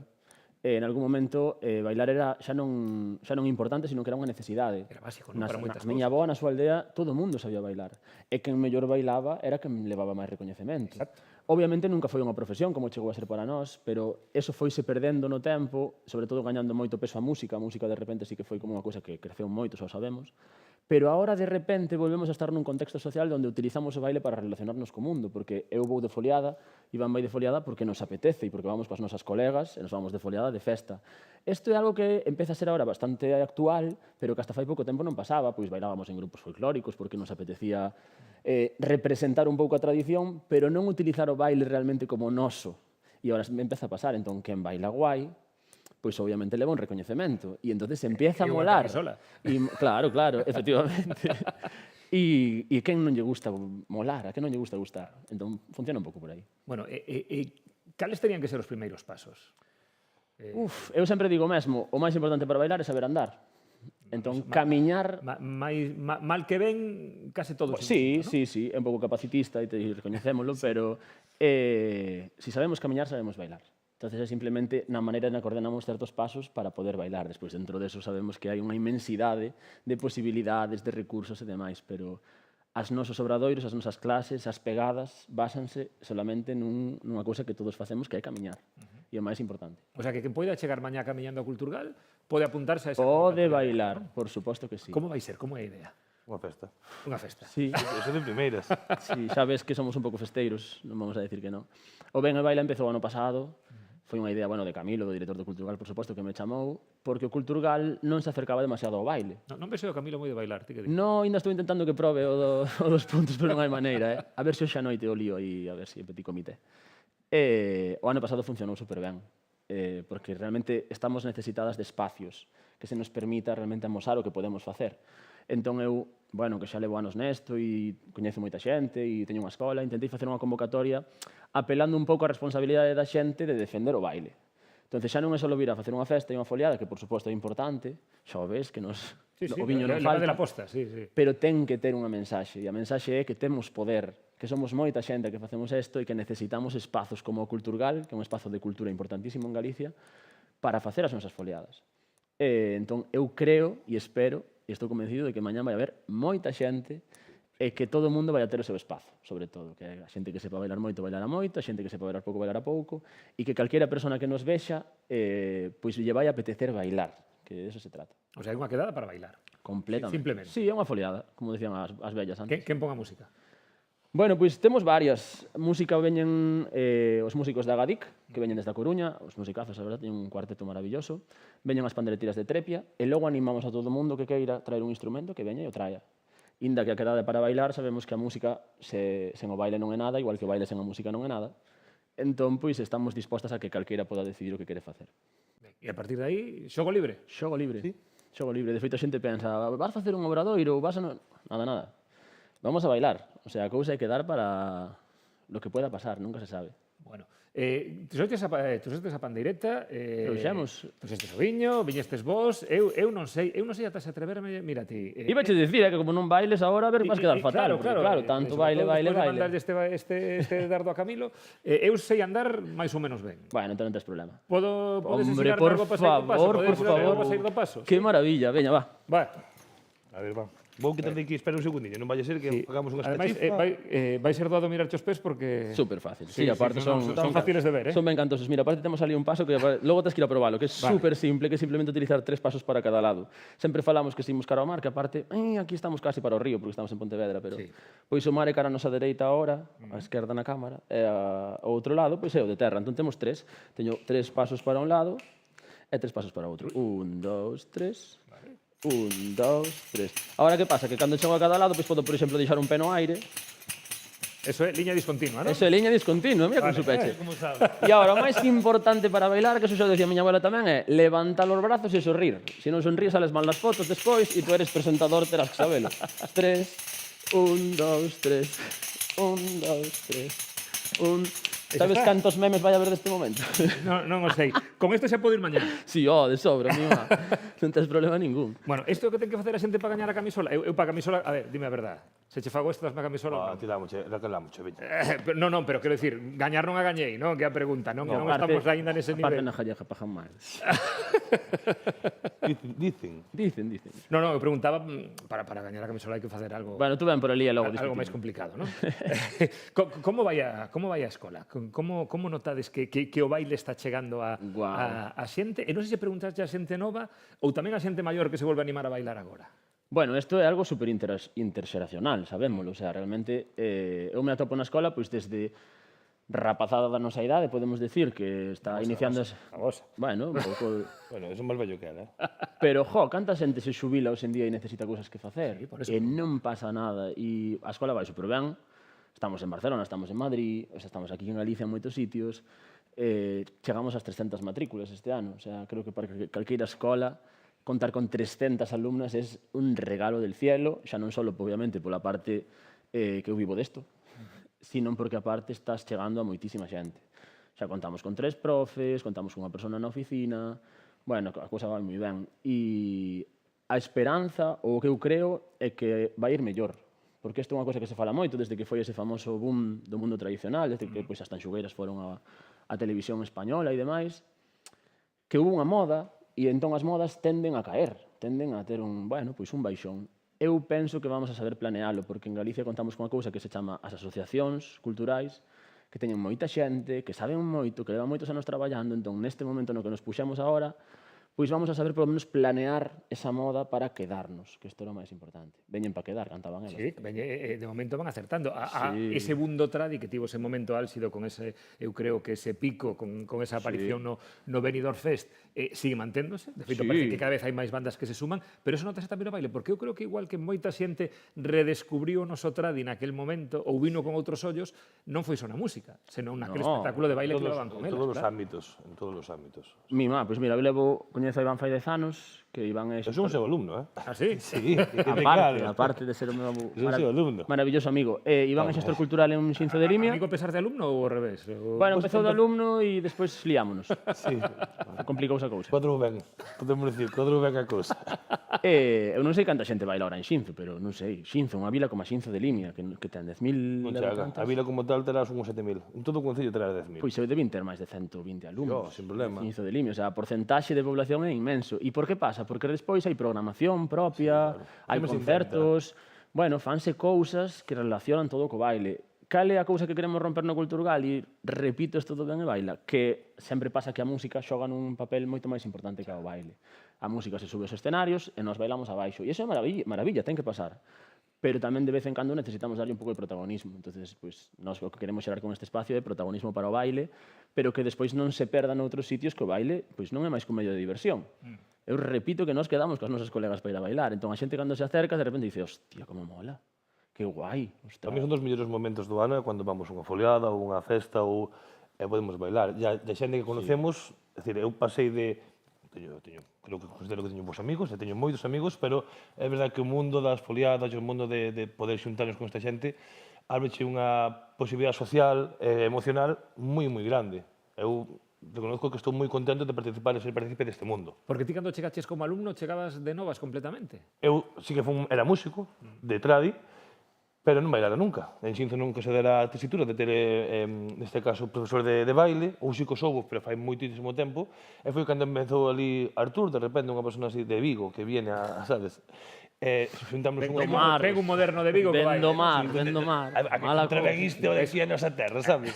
Pero mira, a máis xa non foron un tremendo. De repente fóramos, creo que foi o ano que máis xente... 40, 50 personas. Sí, foi unha barbaridade.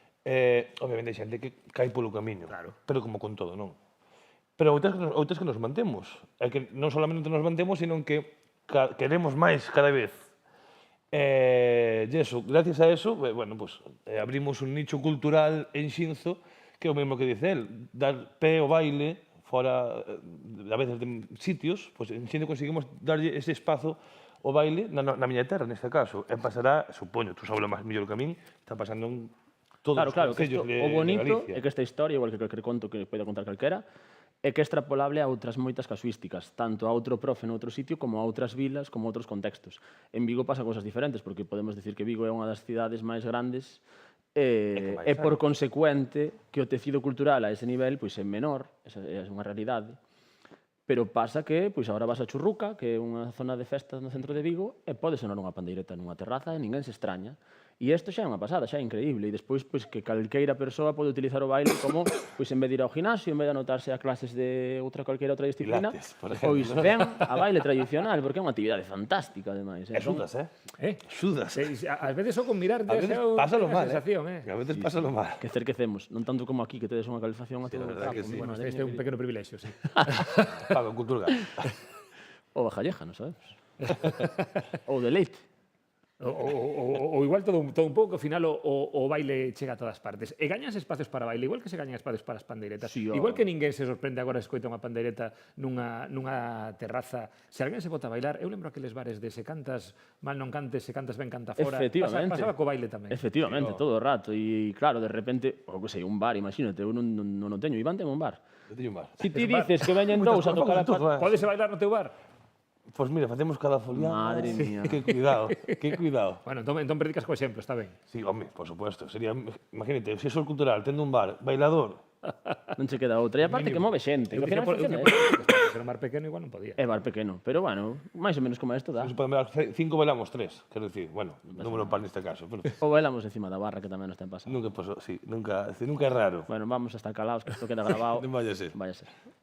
Pero sí, por lo tanto, estánse gañando eses espazos. Estánse gañando eses espazos. Sobre todo porque somos moita xente. Ao final, isto funciona un pouco así. O sea, se fóramos dúas, pois serían as coitadas que bailan. Mira os toliños, sí. Pero cada vez somos máis, cada vez hai máis tecido, cada vez...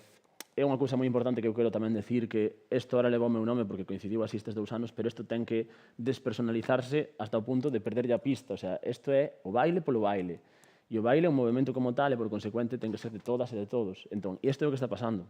Gañamos espacios, facemos os nosos e ahora son contexto social de novo. Entón, a moda da moda da moda ahora está nun punto fantástico. Se volverá a se perder, seguramente, pero forma parte do movimento e da Esperemos sociedade. que tarde moito en perderse. Ojalá que sí, que teño que vivir moitos anos desto, que ainda me falta para jubilarme. E mentres queden bailadores, seguro que isto non se perde. Sí. Entón, a convocatoria mañá, lembramos hora, a partir de... Temos a unha Fran Sieira compañía de danza, grandísimas amigas que teñen o Baile Ceibe, que é un espectáculo chulísimo de rúa que dura 25 minutos, e a 1:30, por consecuente, empeza e arranca esa gran foliada. Que ninguén pense que vai ter que bailar como Fran a súa... No, mima, eso leva moitos anos de traballo.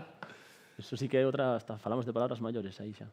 Pois aí sabemos. Primeiro podemos disfrutar dese espectáculo e despois apuntarnos a gañar ese espazo do Culturgal para un deses espazos que están gañando. E despois temos unha cousa interesantísima que é unha mesa redonda con unha xente fantástica, porque está o propio Fran, temos a Aida Tarrío da Estanxu, está Lucía Estevez, que é unha directora de cine que está traballando moito ca danza ahora en Galicia, moi interesante, e temos a compañía Vacaburra, que é unha compañía de danza contemporánea, pero que penso que tamén teñen moito que decir sobre o momento que estamos a vivir no baile en Galicia. Entón, vamos facer así, unha pequena charla como esta, distendida, ao acabar a foliada. Ao acabar. E cando toque sentarse. Cando toque sentarse e tomar o vermú. Claro, Que este é un problema de bailar. O de bailar é que ou bailas ou bebes. Sí, entón, e bailar da sede. Claro. Pero digo, non era mellor falar e logo bailar, porque igual chega desampeando. Bueno, pero así logo hidratas. Así tamén se genera debates. Claro, e así tamén hai unha hora para rematar, non? Sí, Non esta xente ponse a bailar... O ano pasado estuvamos ali bailando non sei cantas horas, de feito, por ese problema, porque non había hora de remate, entón a xente ali quedou bailando. Xa sabía que tiña que haber un motivo detrás, de poñer a mesa redonda detrás. Efectivamente. Artur, Iván, moitísimas grazas, de verdade. Un placer enorme, que vaya todo de maravilla mañá, que se Moitas quede gracias. pequeno Culturgal para todas. Ojalá que seguramente. Ojalá que sí. Curiosamente, hai un poema do libro no que eu falo un pouco con Antonia Pozzi, que era unha poeta italiana que se suicidou aos 26 anos. E o curioso era que hoxe, pensando nos textos, pois decateime de que é hoxe o Cabodano, non? Que o día no que morreu Antonia Pozzi foi o 3 de decembro de 1938, de maneira que, pois, máis motivo. Ero io un immenso cielo d'estate.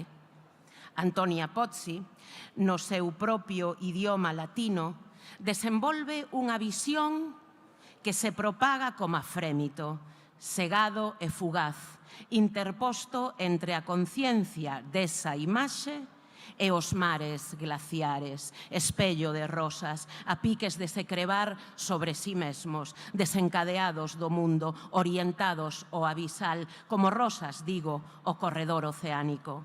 A visión celeste e xenuína que descobre o que estaba oculto para se abandonar, sucedeu nalgún instante anterior ao camiño en que a poeta ingresaría para sempre contando 26 anos, bicando a man de Erebo, desprendida, pétalos, desencadeada do mundo. Nalgún instante anterior a conxuntura en que olla para o ceo e xa non é verán centrífugo, olla para a travesía última e rivaliza a mirada, internase, cegamente salta.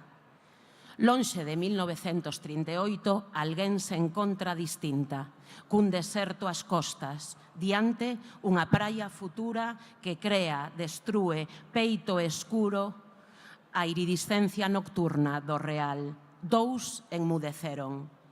Nun arco temporal azul e glutinoso silencio arredor, a longitude dun devir comprimiuse nunha sílaba borrosa de linguaxe, un resplandor, súbita caída que emerxe, pendurados de algunha maneira, dous temporalmente sostidos.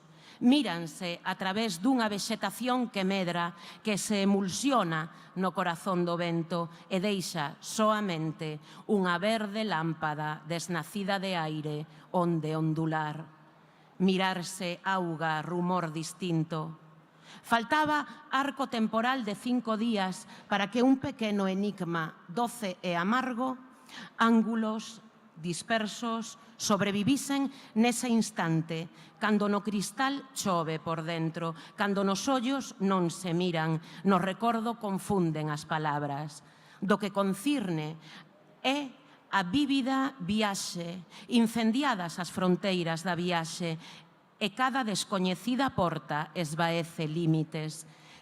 Convidan a unha floración na hora xorda en que están estando próximos, inclinados cara a, proclives, tendentes, lenitivas as linguas, unha sucesión de dous, sucesións, horizontes afástanse, como unha sede que fai alongar un corpo, e bebe sed de vaso que non bebe. Unha luminaria interior medra, mentres abre camiño, mentres oco de sol radiante para sol negro preparándose. Moitas grazas. Moitas grazas. Este baile que nos trouxeron 6x8, que nos trouxeron Artur e Iván, desa convocatoria que fixeron de cara a mañá. Ti bailas, Olaya? Bueno, eu intento. Xa. Pero non consigo. Probaches dos pasos de baile que teñen aí abaixo? Eu vou a unha cousa que aproveito para facer... Non vou a facer, non vou a facer... Non vas facer? Non vou a facer propaganda porque xa hai moita xente. Xa. Pero vou a un sitio que non vou a decir cal é, que fan unha cousa que non vou a decir como se chama, pero se chama Introducción á Foliada. Ah. Ben, non imos dicir onde. E sigo introducindo, o sea, non... Canto tempo se tarda en introducir nese mundo? Pois non o sei. Eu son neofoliante. Ben, non vimos falar con ela de foliada, ainda que pero podemos, sai o tema, non o vimos esquivar, senón que vimos falar de A Casa Grande, finalista do Premio Xerais, que un dos dous motivos polos que estes días anda polo Culturgal, Olaya Sendón, outro é un motivo máis pirata. Sí. Bueno, ando por outra cousa que non che dixen, que é o perpetuando que temos no Espacio Arte tamén. Bueno, perpetuando. Viches que hai na entrada o cartaz e ao lado hai unha butaca e a xente pode facer o cartaz. A xente sube a facer fotos Pois arriba a butaca. somos nós. E iso que é? Iso é unha maravilla. Son escenografías onde refás imaxes icónicas da historia da fotografía ou o cartaz do Culturgal mismamente. Para os que andedes por aquí, pasade por ali que montamos en as 4. O cartaz do Culturgal, que é esa imaxe que cada vez que volvemos di de seguido, que esa rapaza que está sentada nese sofá, podemos subir a ese sofá. E ser vos os cartaces. Perdón, é que teño unha alarma, é que son as 4 menos cuarto. E xusto as 4 menos cuarto, a nosa intrépida editora e fotógrafa Isabel está de aniversario. Podes vir a saudar para que te vexan? Veña, veña. Non imos cantar, prometido, pero é que... Como que non imos a cantar? Cantamos? Pero, sí. Parabéns para ti, nesta data querida, moitas felicidades, moitos anos de vida. En que antes nos dixo que eran as 4 menos cuarto e dixemos, mira, vamos a estar en directo. Non sabía nada, hai que dicilo, A ti. Queres quedar? Queda. Bueno, nada. Ao final sí que acaba sendo unha foliada, ainda que non estaba previsto. Bueno, falamos entón de que falamos? Da Casa Grande. Da Casa Grande. Da Casa Grande, xa que temos aí grande protagonista, finalista do Xerais. Que nos contas do recibimento primeiro que xa ter o libro? Pois mira, non teño nin idea, porque quero ser moi prudente, entón eu tendo a non botar a imaginación ao ar. Nin preguntar, nin nada. Nin preguntar, nin saber nada. Entón sempre espero peor. Así. E así xa teño todo solucionado. O sea, que entendo que está sendo un fracaso absoluto. Xa. para que, se me contradicen os feitos, pois me poña máis contenta. Por esa lógica entendo que mandaches o concurso sen ninguna pretensión, non? Bueno, é que levaba metido... No, ahora venga, isto é unha enseñanza de vida moi boa, vale, a que vou a dar agora. Este libro estaba metido nun caixón dende había 4 anos. É dicir, xa se fixera toda a ruta de premios e non sei que, e aí se quedara. Pero tiña como este rollo, e un día me desperté e dixe, é que teño esta idea, vou cambiar un pouquiño, non? Entón, me tiñe unha poda, fixen un maricondo e empecé a cortar, deixei-no na mitad, e eu iba lendo e dicía, pero es que é buenísimo, este libro é buenísimo, que lle pasa a este libro? E o presentei e mira, saiu pa diante. Pero sempre esperas o peor, pois logo, de repente, dices ese libro que estaba encerrado naquel caixón, mira, vai, que ben lle queda a trilha, a faixa esa de finalista dos Xerais. E que fixeches coa outra metade, coa que sobrou? Pois mira, se quedou entre a versión 25 e a 26. Aí está. Sí, bueno, cada era un deporte, o sea, sacaba do caixón para correxilo e volver a meter. Pero sí. E chegar ao caixón precisamente porque non atopara sorte. Porque solo eu pensaba que era boísimo. E aquí teven a sorte de atopar a 4 imprudentes que tamén pensaron que o libro merecía estar aí, sí. 4 anos no caixón, pero canto tempo estivo antes? Bueno, a ver, este libro fíxeno... Foi unha cousa moi guai, eu veño da audiovisual, entón, bueno, xa sabemos como vai Como isto, audiovisual, sí. Sí, pois isto. Bueno, ademais pero ahora das rutinas, non? Pois estas cousas de que tes que ser hipermetódico, non? A creación de guión, estas etapas de guión e tal. Entón, eu viña como de traballar super ríxidamente estas etapas, generación de personajes, escaletas, e logo empezas a escribir, non? E todas estas cousas. E isto o fixen cando naceron os meus críos, se me acabou o audiovisual, porque, bueno, eu son profe de verdad, o sea, vivo desto, como, non? Sí. Para ser un bo audiovisualero hai que vivir de outra cousa. Eso digo. Entón... Pero entendo que tamén esa vida ordenada e cuadriculada audiovisual, dende o momento en que hai nenos, tamén a cuadriculación desaparece. Ordenada e cuadriculada, bueno, máis ben. Sí, entón nada, pois tiven que empezar a traballar de outra maneira, bueno, pero eu non podía non facer nada. Entón empecé a escribir, pero empecé a escribir cunha frase que era... puxeron o cartel de se vende e cando a casa se venda cortarase o fío que unha familia coa vila, non? E esta era a idea. Empecé a escribir sobre isto e foi saindo. Entón foi unha cousa moi divertida porque a historia iba nacendo e eu tampouco sabía moi ben como iba a acabar e eu no fondo bueno, os que somos moi caóticos tendemos moitas veces ao hiperrigor, non? Para non caer na máis profundo, non? Sí. Para non deixarnos ir. Sí, entón foi unha cousa moi divertida porque foi un caos controlado, non? É dicir, eu me sentaba todos os días, escribía un pouquiño, iba divertíndome, vendo por onde iban. Traballei moito o tema dos personaxes, entón son estos 3 irmáns que se reparten unha herdanza, non? E eu iba configurando moito os caracteres daqueles personaxes e colocándoos en situacións e logo pois lle foron nacendo as raíces, non? E empezou a generarse unha familia que salía dos propios personaxes. Foi un proceso super divertido. Pero foi un pouco ao revés do que facías no audiovisual, non? Claro, non, o que facía eu na miña vida, non? Sí, foi moi ao revés. Foi un proceso que por eso disfrutei tanto, porque era sair un pouquiño da zona de confort, non? E empezar a traballar de outra maneira. E entón, eso, e sorprenderse, era, pois, e si pasa isto, non? Pois vamos a ver a onde nos leva. E cando rematei todo isto, non? Que escribín relativamente cedo, rápido, quero decir, cando rematei, o volvín a ler e dixen, pois buenísimo. Pero daquela non era buenísimo. O sea, dixe, pode ser buenísimo. Entón empecé a traballar, a generar... esa frase que di, cando deixas fora cousas boas é porque o que queda dentro é realmente bo, non? Sí, bueno, sí, é que eu son unha firme defensora da poda. Sí? Sí, hai que podar. Hai que podar, o sea, quero decir, intensidade nas cousas, é dicir, que as cousas que estén aí, isto non é a vida, é dicir, a vida ten tempos mortos, non? E cousas, isto é outra factura, non? Entón, non, a ver, quero decir que me gusta tamén ler libros que son de outro xeito, pero para o que eu fago, a mí me gusta que as cousas estén moi ancoradas ao sentido da historia, non? Entón, todo o que iba un pouquiño fora, que non quere decir que isto sexa avance, non, hai simplemente hai imaxes e hai metáforas e cousas que funcionan igual, pero todo vai na mesma liña, non? De vestir a historia, vestir a atmósfera.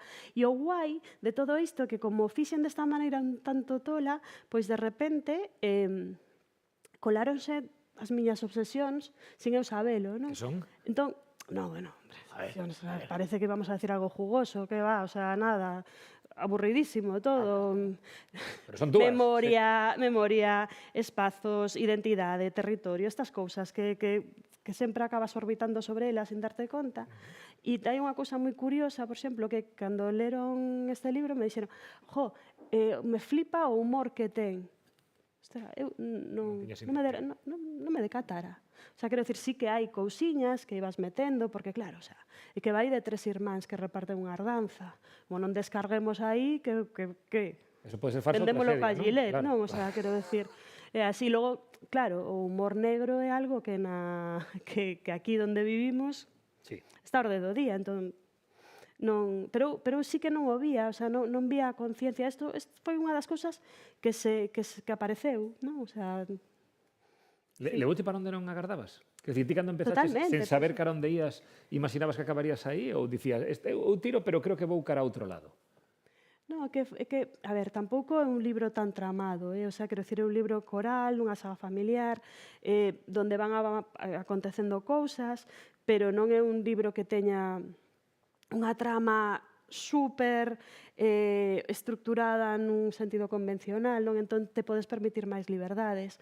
Entón, non é, o sea, cando digo que me sorprendo, pero me sorprendo porque realmente a atmósfera se iba xerando ao tempo que eu escribía, non? O sea, que esa diéxese, non? Que nos creamos cando escribimos algo, pois de repente empezou a ser sólida, pero empezou a ser sólida a través dos personaxes que iban acontecendo. Non sei se me estou explicando ben. Sí, iba a preguntar, falaches moito da creación dos personaxes, pero xa mencionaches en varias ocasións a atmósfera. Unha novela de atmósfera? É unha novela de personaxes? As dúas cousas? Es que leer, no, a ver, todas as novelas teñen atmósfera. Outra cosa que este ben ou estea mal. Conseguida, digo. Más que nada porque son os personaxes afogarías claro, a atmósfera. Que quero dicir, eso sucede en un espacio, non?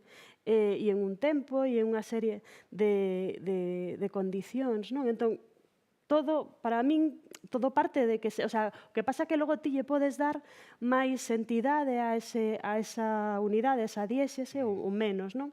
Normalmente asociamos que eso ten que vir vencellado a unhas descripciones potentes ou extensas ou algo así. Eu non considero que eso teña que ser definitivamente así, non? Eu creo que sí que ti, a través das personaxes e da definición das personaxes, podes xerar unha diéxese potente. E neste caso, claro, estamos falando dunha familia, entón, claro, unha familia é un ecosistema que se basea nos membros que a genera, non? E que ademais está vencellada con o sitio onde viven, cos obxetos que transitan, etcétera, etcétera. Porque, claro, isto é o que se fala, non? É dicir, se hai dous irmáns pelexando por unha tetera, que é a tetera? Non? É un obxeto. Seguro. Estamos falando de outro tipo de relacións, non? Entón, hai moito deso, hai moito... De feito, os capítulos teñen nomes de personaxes ou de obxetos. É dicir, pois Marcos, Estela, pero de repente está a mesa de caoba, non? Todas estas cousas dáselles a mesma importancia dentro da como se foran personaxes, non? Porque cada obxeto garda unha historia que moitas deles veces nin saben cales son, non? Porque se poñen a loitar por unha mesa de caoba, non? Unha mesa de caoba que ningún dos irmáns sabe a historia real desa mesa, non? Pero que para cada un deles significa unha cousa, entón sí que están. O sea, é como si eu considero a casa, os mobles, a vila mesma na que viven, non? Como unha prolongación do espacio da identidade dos personaxes. Por iso digo que no fondo sempre estamos no mesmo. Non? Como é esa familia ou esos irmáns? Que se pode contar sen facer... Sen Bueno. destripar demasiado, se facer demasiados... Destripamos, que isto non é un thriller. A ver, son 3 irmáns. Nun principio comenzaron sendo 2 e acabaron sendo 3 porque necesitábamos a terceira pata do banco. Necesitabas outro que pelexase tamén pola teteira? No, de pelexar é o de menos. No, necesitábamos que colisionasen puntos de vista e necesitábamos facer que... Necesitábamos, eu e eu mesma. O sea, acabo de usar un plural... Sí, plural majestático perfectamente claro. Sí. Entón, sí que, bueno, pues comecei con unha parella que de irmáns, ela a maior, el o varón, non? E este choque era unha frase, eu viña dunha frase outra vez, non? Que era... Pois miña irmá podía ter sido máis independiente, pero non se atreveu a dar un golpe na mesa, non? E eu pensaba, mesa normal, ou de caoba. Non, si, de caoba, obviamente, pero estas mesas normalmente non se comían elas, nin se andaba con elas, non? Entón, desa frase, eu fun desfiando esa frase e claro, e a mí me gustaba esa problemática que había de que o personaxe, o home, non, o irmán, ten a carga do que é o peso da familia, pero non ten a carga do que é ser unha muller. Entón, hai este avance e este retroceso, non, en canto ás liberdades de un e de outro, e logo, pois chegou o punto onde lles metí unha irmán pequena que nace serodia, que chega tarde, que nace dunha frase dunha colega miña que me dice eu, a frase que me recordo durante toda a miña vida e de infancia é aparta. Aparta. E entón dixe, isto está guai, non? Entón, empezamos a traballar sobre iso e destos 3 acabaron saindo pois a familia satélite, non? Que si o avó, que si a avoa, que si os fillos da outra. E entón, basicamente, son estas relacións familiares, non? Que están aí, que son como corrientes submarinas, que nos van arrastrando a todos, que todos queremos desapegarnos a elas, pero a vez non somos quen de imaginarnos sin elas, non? E iso era como que eu quería facer, non? 3 personaxes que son moi distintos, tendo que convivir con isto, non? Entre apego e o desapego, non? Mais ou menos. Menudo punto de partida. Pero está guai, 170 páxinas e isto que digo está todo. Todo. O sea, que eran 340 originalmente. Eran 340, 320 de feito. Bueno, e o Pirata Bruno non ten nada que ver con isto, claro. Nada, no. Bueno, sí que ten moito, mira, sí que ten moito que ver. Tamén saiu unha frase... que te dixen que eu estaba encerrada na casa con 2 nenos pequenos? Sí. Pois eso, o primeiro que fixen foi empezar a dibuixar e empezar a pasar todas estas cousas que eu facía de documentales e cousas destas, pois a versión cativos. Entón, Pirata Bruno, un álbum ilustrado con ánimo de explicarlle aos meus fillos o que é a Costa da Morte, por exemplo, porque cada un dos fariños representa un faro, o sea, cada un dos dibuixos ten un faro que hai que buscar e tal. E, bueno, era unha broma para os meus nenos e tal, que tiñamos un pirata, Bruno, que é unha figura que hai en Corcubión e tal. Sí, pero sí que está relacionado. E como trascende o fogar, o Pirata Bruno chega ao prelo? Pois unha intrépida. Sí, o sea, eu dibuixei toda a vida, pero non teño formación de ilustradora ni nada desto, e cando xa levaba... Claro, o mío que me pasou é que cando chegaron os nenos e non podía facer o que eu estaba acostumada a facer, pois tiven que buscarme, reinventarme, o sea, pero darlle saída a esta pulsión creadora, non? Que temos moitos.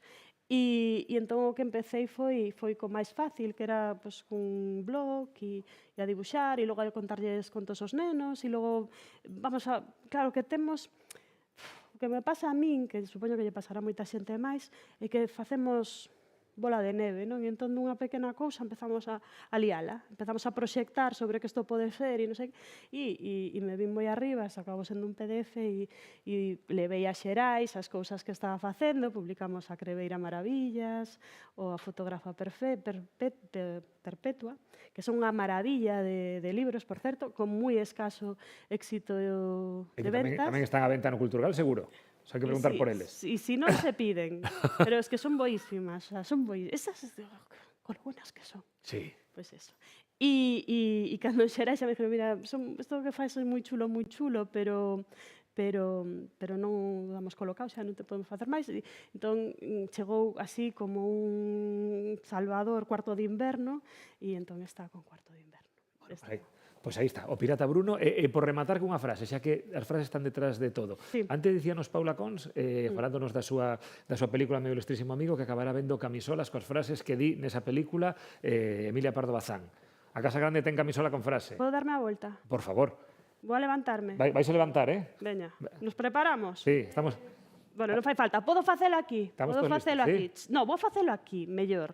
Vale, me vou a xirar así Espera. como discretamente. Quitamos o libro. Vale, fago así e me poño así. A ver. E se ve ben? A Casa Grande. A Casa Grande. Perfectamente. Entón- E que di diante? Bueno, pois, para que vexades que non é coña, que o libro é boísimo, vou a ler a frase. Dice, elas son unha soa voz, unha inteligencia colectiva, como a das abellas e o das formigas. A Casa Grande. A ver, tiña frases máis chulas, pero eran un pouco non para levar en camisolas. Xa. Entón collín esta que era positiva. Ben. Un pouco Mr. Wonderful. Quen queira coñecer as outras, están todas nas 170 páxinas do libro da Casa Grande, finalista do Premio Xerais Olaya Graciñas. Veña, gracias a vos. 1, 2, 3, 4. Nin máis nin menos, sí? Se tes 4, eu retiro unha, cantas te van quedar? 3. 3, hasta aquí a matemática Ata aí chego. Pois mira, vou retirar esta, pecha así a man, e lle das a volta. E a última, vou tratar que viaxe da miña man ata a túa man, sí? Tes que apretar forte e non parpadear.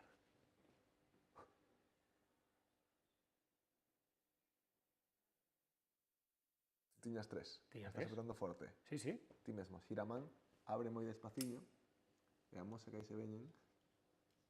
1, 2, 3 e 4 moedas.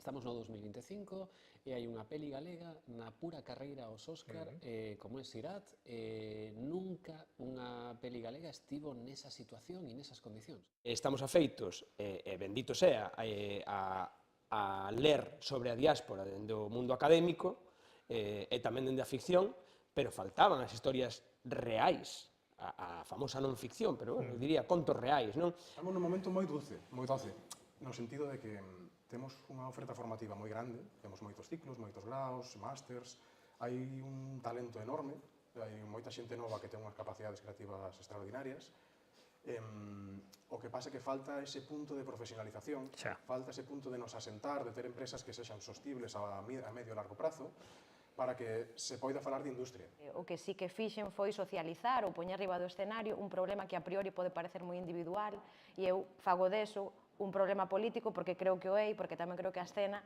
é eso. Eu foi o que aprendín e o que mamei tamén dos meus pais de entender que o escenario é política. As letras tradicionais todas teñen algo que decir. E tanto. Sí, sí. De feito, se son cantigas que chegaron ao día de hoxe, se non tuvera nada que decir, morrerían polo camiño, non? Pois, por exemplo, a min hai unha que me gusta moitísimo, que a canto moitas veces, que é Déixame coller a erva, déixame poñer no feixe, déixame deixar o mundo antes que o mundo me deixe. Tamén gustame moito ver como as poetas galegas, ganáronse todos os premios, porque as poetas galegas actuais venen desta tradición oral, venen dos trovadores, é dicir, é moi power, moi potente o noso idioma. O noso idioma está cargado de esa cantiga que acaba de decir, é unha anáfora. Se os nenos non saben facer unha anáfora, pois, ou non estudian no cole como pode ser unha anáfora, non te sabes exactamente cal é a maneira de pensar nun galego. O sea, a clave do crecemento do deporte foi a selección galega. Eso foi algo que digamos, que foi que o deporte tirara para arriba, non? Para min é completamente determinante a aparición da selección, que eso sucedeu no 2012. A nós o que nos interesa é que haxa unha sociedade que sexa capaz de ler na súa propia lingua. Non? Dicir, vimos dunha sociedade galegofalante que foi educada noutra lingua, e iso é terrible, iso é moi triste. Non? Dicir, o que necesitamos é que haxa unha sociedade que, aínda que sexa bilingüe, sexa capaz de ler na súa propia lingua. Incluso, aínda que utilizase o castelán, que sexa capaz de ler na súa propia lingua, porque hai moita xente que non é capaz de ler en galego, e iso é terrible.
Esa que vimos de ver, esa foto era da que falaba Olaya antes. Ese é o sofá que está na entrada do Culturgal, onde calquera se pode subir e sacar a súa foto. A postura e o outfit xa é cousa de cada un. Subiches o sofá a sacar a fotos, Uso? Non, Pois ainda pero estás a tempo. ahora fixo máis ganas. Sí, é simpática, Sí, sí, non, a foto é o cartel do Culturgal deste ano que ten entre os seus protagonistas a Suso de Toro, que tiña entre os seus pratos fortes ese encontro despois de tantos anos entre Suso e Manolo Rivas, que por cuestións persoais de Manolo non se vai poder levar a cabo. Cantos anos levaba de xuntarvos, por certo? E agora ides ter que agardar outra vez. Bastantes anos, porque el leva un tempo vivindo en Madrid, entón eu non me movín de Santiago e non viaxo. Entonces, pois realmente hai anos. Entón, algunha vez por teléfono ou por correos, pero tiña ganas de encontrarnos, porque xa hai bastantes anos. Nos coñecímonos, debeu ser no ano 77, aquí ao lado de Pontevedra, en Poio, nun congreso dun partido que desapareceu, que era Partido Obreiro Galego, nada menos. Eu entrei no Comité Central, el veu ao congreso, logo marchou de volta para Madrid, estaba en Madrid, e eu seguín moi metido aínda na política, seguín moitos anos metidos na militancia, sin meterme deixei a literatura aparte. Pero el marchou para Madrid, entón, pero vímonos bastantes veces, e ademais nos comezos, efectivamente, tiñamos máis, cadrábamos máis. Incluso chegamos a editar na mesma editorial, de feito foi el quen me facilitou a min. El tiña máis contactos, xa editara unha editorial que para mí foi moi importante, que no seu momento que era Ediciones B, que era de Barcelona, pero entón cando a editora lle preguntou hai algún outro escritor ou escritora por ali que interese, Manolo dixome, eu xa publicara Polaroid, Land Rover, xa tiña 3 libros. Entón dixo, sí, hai este Suso e tal, e entonces a outra leu o meu libro, entusiasmouse, e tiramos pa diante. En fin, que foi, ao principio tiñamos un trato máis cercano e máis intenso. Ahora hai tempo que non nos vemos e tiña ganas de vernos. Nada, vai ter que quedar para outro Culturgal, dende aquí lle mandamos. Ademais é interesante, porque realmente fomos unha parella, burlábanse de nós. De feito, de feito. Non é iso, pero burlábanse de nós un pouco como que pili-mili, facendo xogos con nós os dous. Bueno, que de alguna maneira fortes as iconas dunha xeración de escritores. Sí, é certo, sí. Pasa que ahora somos señores maiores. Xa.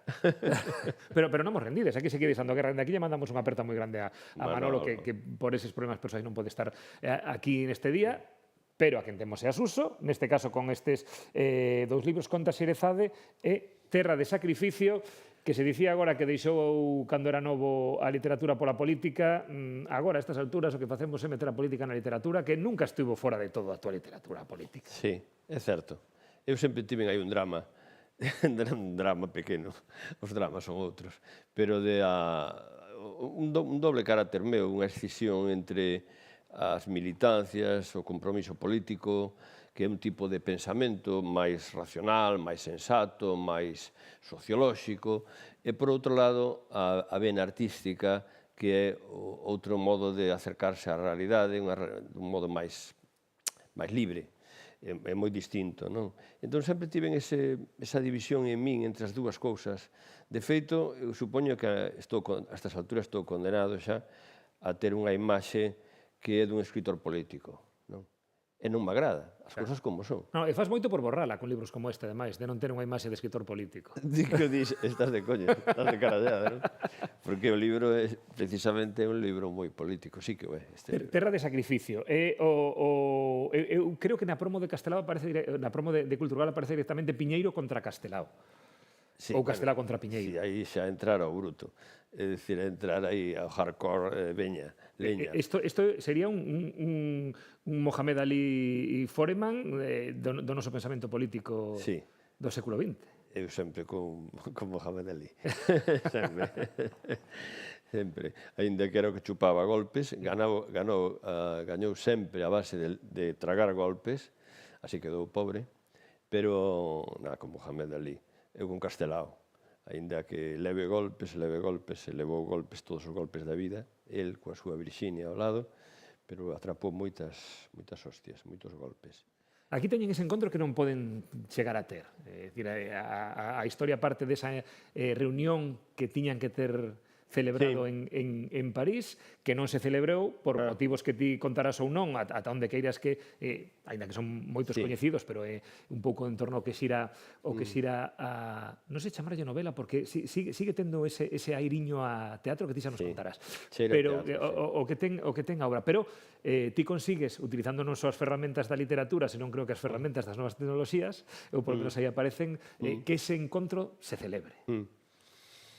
A ver, eu tiña ganas de... Hai tempo de... Eu nunca fun de Piñeiro, nunca me simpatizou. Despois de ler o libro, Suso, non tens que aclarar. Bueno, é que Piñeiro liquidou políticamente a Castelao. E este libro realmente liquida a imaxe de Piñeiro. A imaxe construída por el de Piñeiro como personaxe, o personaxe Piñeiro, sin duda.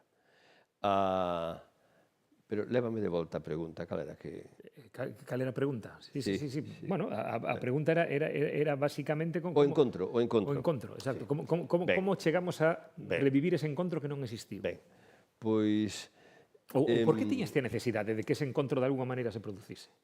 Porque a min interesábame, vamos a ver, a historia de Piñeiro, que é un tipo que contou a súa historia, quen era el e o que fixera, e construiu un personaxe, e que foi dominante. Ele, ao final, quen tutelou, digamos, culturalmente, ideolóxicamente, o galeguismo e a ideoloxía da cultura galega, quen estaba por riba, o que lle chega a xente, foi Piñeiro, non Castelao. Castelao quedou anulado, precisamente, porque foi derrotado pola historia no exilio, non?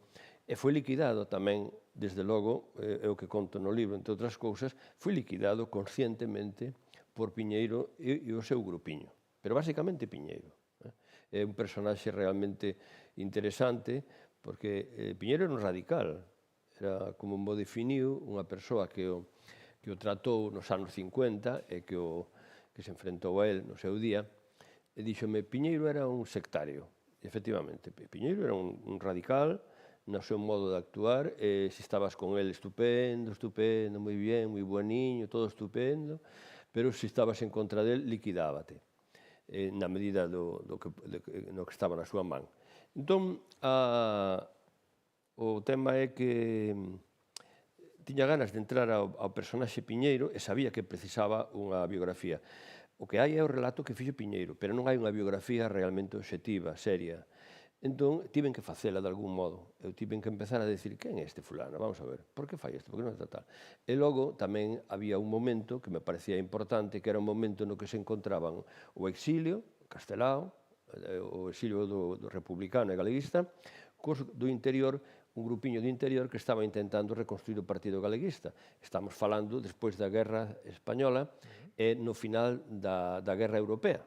Un momento no que parecía que había oportunidades para que os aliados tumbasen a Franco, que non o fixeron finalmente, e que se pudese recuperar a República e o Estatuto de Autonomía e o autogoberno galego. Entón, nese momento, é cando coincidían en París, no mesmo momento, Piñeiro e Castelao. Castelao chegaba en barco desde Argentina para tomar posesión do cargo de ministro dun goberno republicano no exilio, e Piñeiro, da man dos vascos, fora a París. Entón dixen, bueno, pois vou contar ese momento. Pero logo entrei en detalle e digo, coño, pero se ese momento non o houbo, non se encontraron. Entón, como é que non se encontraron un momento no que estaba ali un representante do grupo do interior cos outros que viñan do exilio? Era un momento de tecer a alianza, o contacto, precisamente, e traballar conxuntamente. Como é que non se encontraron? Pois non se encontraron porque Piñeiro marchou. Cando outro lle dixera, espera por min. Entón dixi, ostras, que pasou aí? Marchou que tiña que marchar, como di a frase? Marchou que tiña que marchar. Entón o tío cortou a posibilidade esa. Entón, a partir de aí foi cando xa tiven que inventar o momento que non ocorreu, pero como se ocorrese. E aí, efectivamente, botei man da inteligencia artificial. Realmente isto non é unha novela, é un chat GPT, unha cousa desas, non? E nunca nos queda claro onde están, onde deixan de estar, que o que está pasando. Isto podías ter utilizado moitos artificios literarios, pero optaches por saltar de cara ao futuro para explicar o pasado, non? Porque estamos con esa incipiente inteligencia artificial que tanto lle preocupa agora a todo o mundo. Sí. Bueno, pois a mí gustaríame que se fixese con inteligencia artificial eses avatares que representan con toda a memoria e a información que teñen dos personaxes, a maneira de ser, o seu pasado, todo iso, e que representasen iso, non? De feito, a idea é que o ano que ven que faga unha obra teatral. Estamos con esa idea, sí, a ver. Xa tes pensado o casting? Sí, o que pasa que, bueno, con Cándido Pazó falamos, sí. Pero a ver, xa veremos. E quen fora de Suso de Toro? Porque hai un avatar do escritor aí dentro. Sí, é certo. Desde logo, botelle cara ao asunto, porque metíme de personaxe, pero, bueno, básase nunha realidade.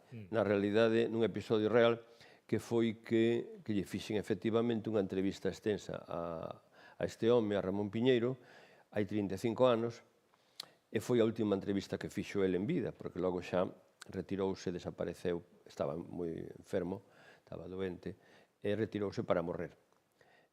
Marchou de Santiago e abandonou a casa e todo. Entón, esa entrevista realmente dábame pé a entrada a interrogalo de novo, non? E hai algo de autocrítica con respecto a aquela entrevista? Ou con respecto ao que daquela lle tiñas que ter preguntado ou o que agora dis, se o tivese a tiro agora, sí que lle preguntaba. Sí. De feito, no libro que fago é preguntarlle todo o que non lle preguntei naquel momento, non? Naquel momento, eu tamén aceptaba a idea de que este home foi un pouco continuador do galeguismo, transmisor do galeguismo, aceptei non entrar a coñecer realmente, a investigar o personaxe. E coláranme o que é unha verdadeira trola, coláranme todo ese discurso, non? Entón, estaba en desacordo con posicións que mantiña el en bastantes campos, pero así e todo aceptaba esa idea. Este tío foi fundamental e todo eso. Claro, a miña idea é que é absolutamente contraria. Este tío que fixo foi, suplantou a Castelao e ao galeguismo republicano, liquidouno, e, además de eso, que quixo foi controlar e manipular.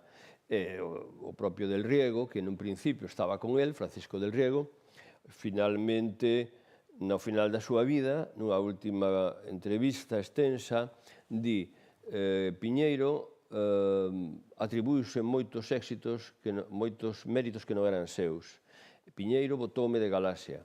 Piñeiro non estaba na reconstrucción, é dicir, o que conta como realmente, e ademais é certo, ten razón nese caso Del Riego, que Piñeiro construiu unha idea que identificamos a Piñeiro cunha serie de cousas que non son realmente construccións del, sino que el chegou e acabou ocupando ese lugar como o Cuco, botou fora os outros. O pobre Del Riego decía, Piñeiro botoume de Galaxia. Cando Galaxia montaron a Xaime Isla e máis Francisco Del Riego, foron eles dous, e contrataron a Piñeiro 1 ou 2 anos despois. Entonces é paradóxico eso, non? De que ao final a propia editorial e o discurso oficial é Galaxia, a editorial de Piñeiro e tal. E como pode ser que un home só acumulase, ou polo menos así o sinalas no libro, tanta poder, tanta responsabilidade sobre o que pasou despois? Porque parece que casi omnipotente no seu entorno. Porque tiña poder detrás.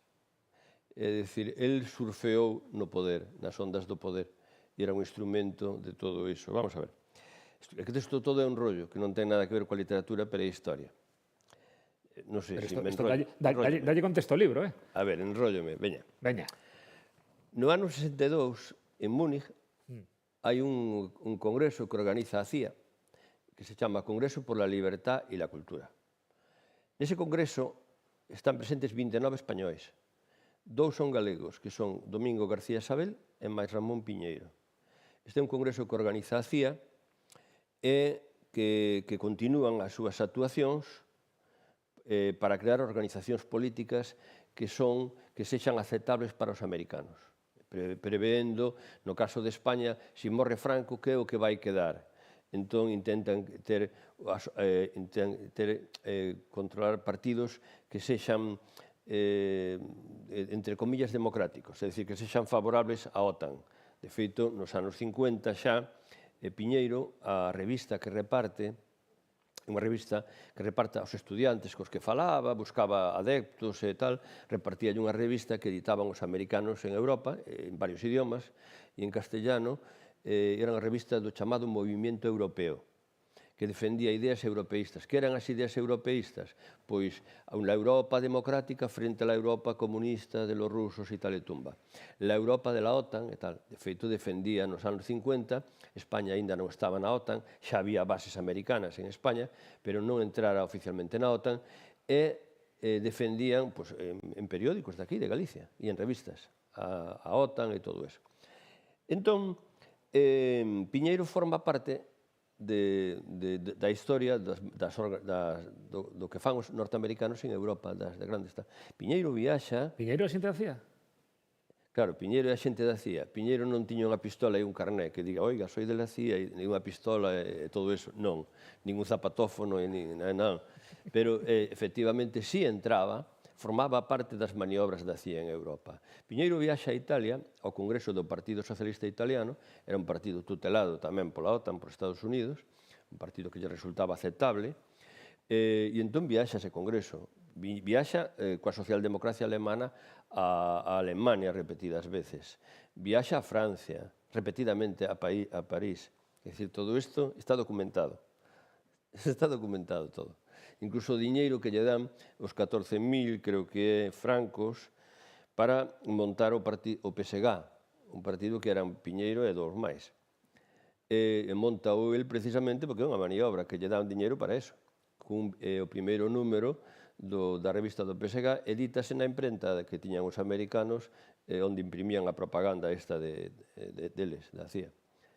Entonces, chámalle como queiras, pero efectivamente, para entender por que Piñeiro acabou triunfando sobre o republicanismo galego de Castelao, é moi fácil, foi a historia.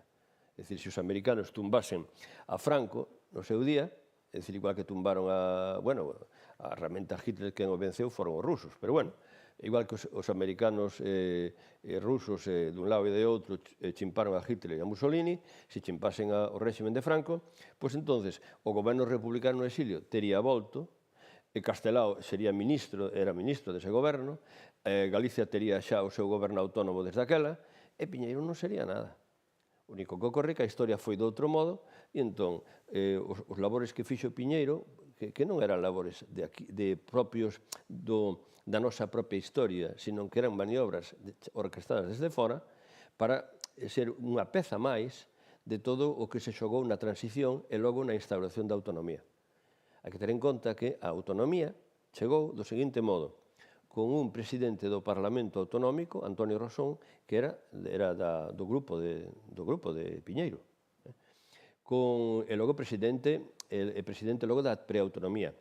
Co primeiro presidente da Xunta, Fernández Álvor, que tamén era do grupo de Piñeiro, co delegado do goberno, García Sabel, que tamén era do grupo de Piñeiro, que ademais era presidente da Real Academia Galega.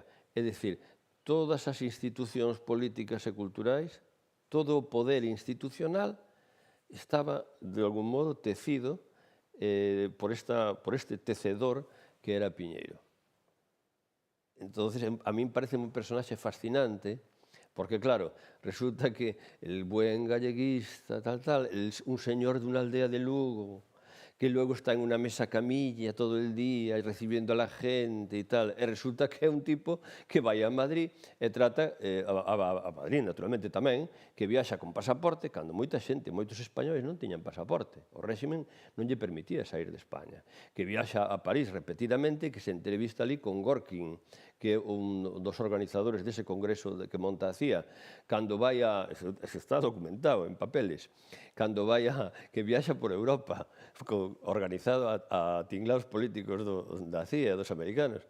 Entón, é todo o contrario, non ten nada que ver con ese señor dunha aldea de Lugo bueniño, e además un tío que tiña moi mal carácter. E isto podelo contar agora precisamente porque hai moitas cosas que souberon desde que morreu Piñeiro, pero tamén dá a sensación de que había un axuste de contas pendente. Bueno, pola miña parte, eu non tiña unha relación personal nunca fui antipiñeirista, de entrada. Agora sí. Podo dicir que sí, claro. É dicir, é unha figura que me parece que foi nefasta e que foi, ademais, unha figura, xa digo, o chamanlle agora un killer. Realmente foi o tío que se cargou a moita xente políticamente, que anulou moitas cousas, que anulou a transmisión da cultura republicana, pero es que tratábase deso. Este tío entra xa nos anos 40 en contacto cos británicos que estaban precisamente torpedeando xa a restauración da República e que querían ensayar a restauración da monarquía. Entón, estes entran xa en contacto con ese grupo. E logo xa seguen cos americanos, xa, nin monarquía, nin república, nin nada, Franco. Entón, hai que adaptarse a isto e tal. E, además, construen todo un relato da posguerra e da cultura como se só estivesen eles. É mentira todo. Ademais, antes que eles, había unha editorial importantísima que foi Bibliófilos Gallegos, que é a primeira Bibliófilos, onde estaba formada por galeguistas tamén, que os había de dereitas e de esquerdas, estaban de esquerdas como o abogado Pastoriza de Vigo, que acababa de sair do cárcere, Ramón Baltar, que acababa de sair do cárcere, e logo había outros de dereitas como Filgueira ou Sánchez Cantón, pero era unha editorial magnífica que editou a primeira novela da posguerra, de Carballo Calero, A xente da Barreira, que editou por primeira vez de novo a Cabanillas. Entón, resulta que ninguén se acorda diso, e a historia é como que ellos inventaron todo, Galaxia, el Partido Galleguista, é todo unha mentira. Entón, o libro, claro, o libro vai molestar a moita xente, vai desconcertar a moita xente, o que hai, e eu o sinto, porque hai moita xente que ten esa idea idealizada, ese relato, que comprou ese relato de que Piñeiro era un tipo guai, e entón realmente o que se lle conta aquí é un personaxe realmente deplorable. Pero hai que recoñecelo, con moita personalidade, un tío con moita personalidade, e cunha xenda íntima propia. El, que era unha persoa que eu creo que tiña un gran complexo social, de inferioridade, e acaba liquidando a todos. El, que non tiña nin estudios universitarios, nin oficio, nin nada, acaba liquidando, apartando, por exemplo, a Álvaro Xil, que foi un gran empresario, unha persoa de moito diñeiro e de prestixio social, acabou apartando tamén, e acabaron enfrentados, apartou a Del Riego, apartou a todo o mundo. Quedouse ao final, desde atrás, eso sí, entrando en colaboración con García Sabel, non? Porque xa digo, formaban parte destes planos da transición e todo isto. E como está recibindo? Leva moi poucos días publicado, pero seguro que, primeiro sabendo a trama, habería moita expectación. Logo que lese moi rápido, prácticamente se pode devorar. Vamos, que a estas alturas xa tes que saber como está caendo. Bueno, algunha desconcerto para algunha xente, porque ademais incluso pode haber xente que diga, bueno, home, pero non será tanto, a mellor pódese poñer nun lado Piñeiro e outro Castelao e que non haxa necesariamente... Non, sí que hai. Piñeiro liquidou a Castelao. Piñeiro liquidou conscientemente, políticamente a Castelao. Anulouno completamente. E incluso, hoxe, ata tal punto que incluso a xente que fai biografías ou que biografía a Castelao acaban aceptando a idea que montou Piñeiro conscientemente e que repetiu unha vez e máis outra, e é Castelao era moi buena persona, Castelao era moi buen niño, era un poeta, era un gran artista, era un home, é un mito, e non sei cantas cousas, pero era un idealista que fora da realidade, non tiña políticamente sentido o que defendía todo isto, e iso implícitamente e explícitamente. En cambio, a miña posición, a que defendo eu, a contraria, pois sí que era a sensata, razonable, útil, non. O único que pasa é que Castelao, como todos os que perdimos a guerra, todos os republicanos e os nacionalistas galegos, pois perdeu a guerra, perdeu a historia. Entón, Piñeiro estaba cos ganadores e formaba parte dos planos dos ganadores. E entón, efectivamente, o que decía Del Riego ao final da súa vida criticaba a Piñeiro, criticaba que non estaba de acordo cos plans de Piñeiro e, efectivamente, facía este reconto. Fulano a frente de tal, todos, o equipo del, todos ocupando todas as cousas. Bueno, pois, ao final da vida tiña razón Del Riego, e decía Piñeiro, botoume de todas partes. Logo se preguntará que por que din del que é un escritor político, pero aquí está, Terra de Sacrificio, de momento novela, en breve, se todo vai como parece, tamén sobre as tabuas. Suso de Toro, graciñas por estar hoxe connosco. Esta tarde asina e esta tarde presenta este libro que vai dar e vai seguir dando moito que falar. Gracias por estar connosco, Suso. Gracias. E mañá, a 1:30, volvemos. Último día de Culturgal, último día de Culturgal Televisión. Ata mañá.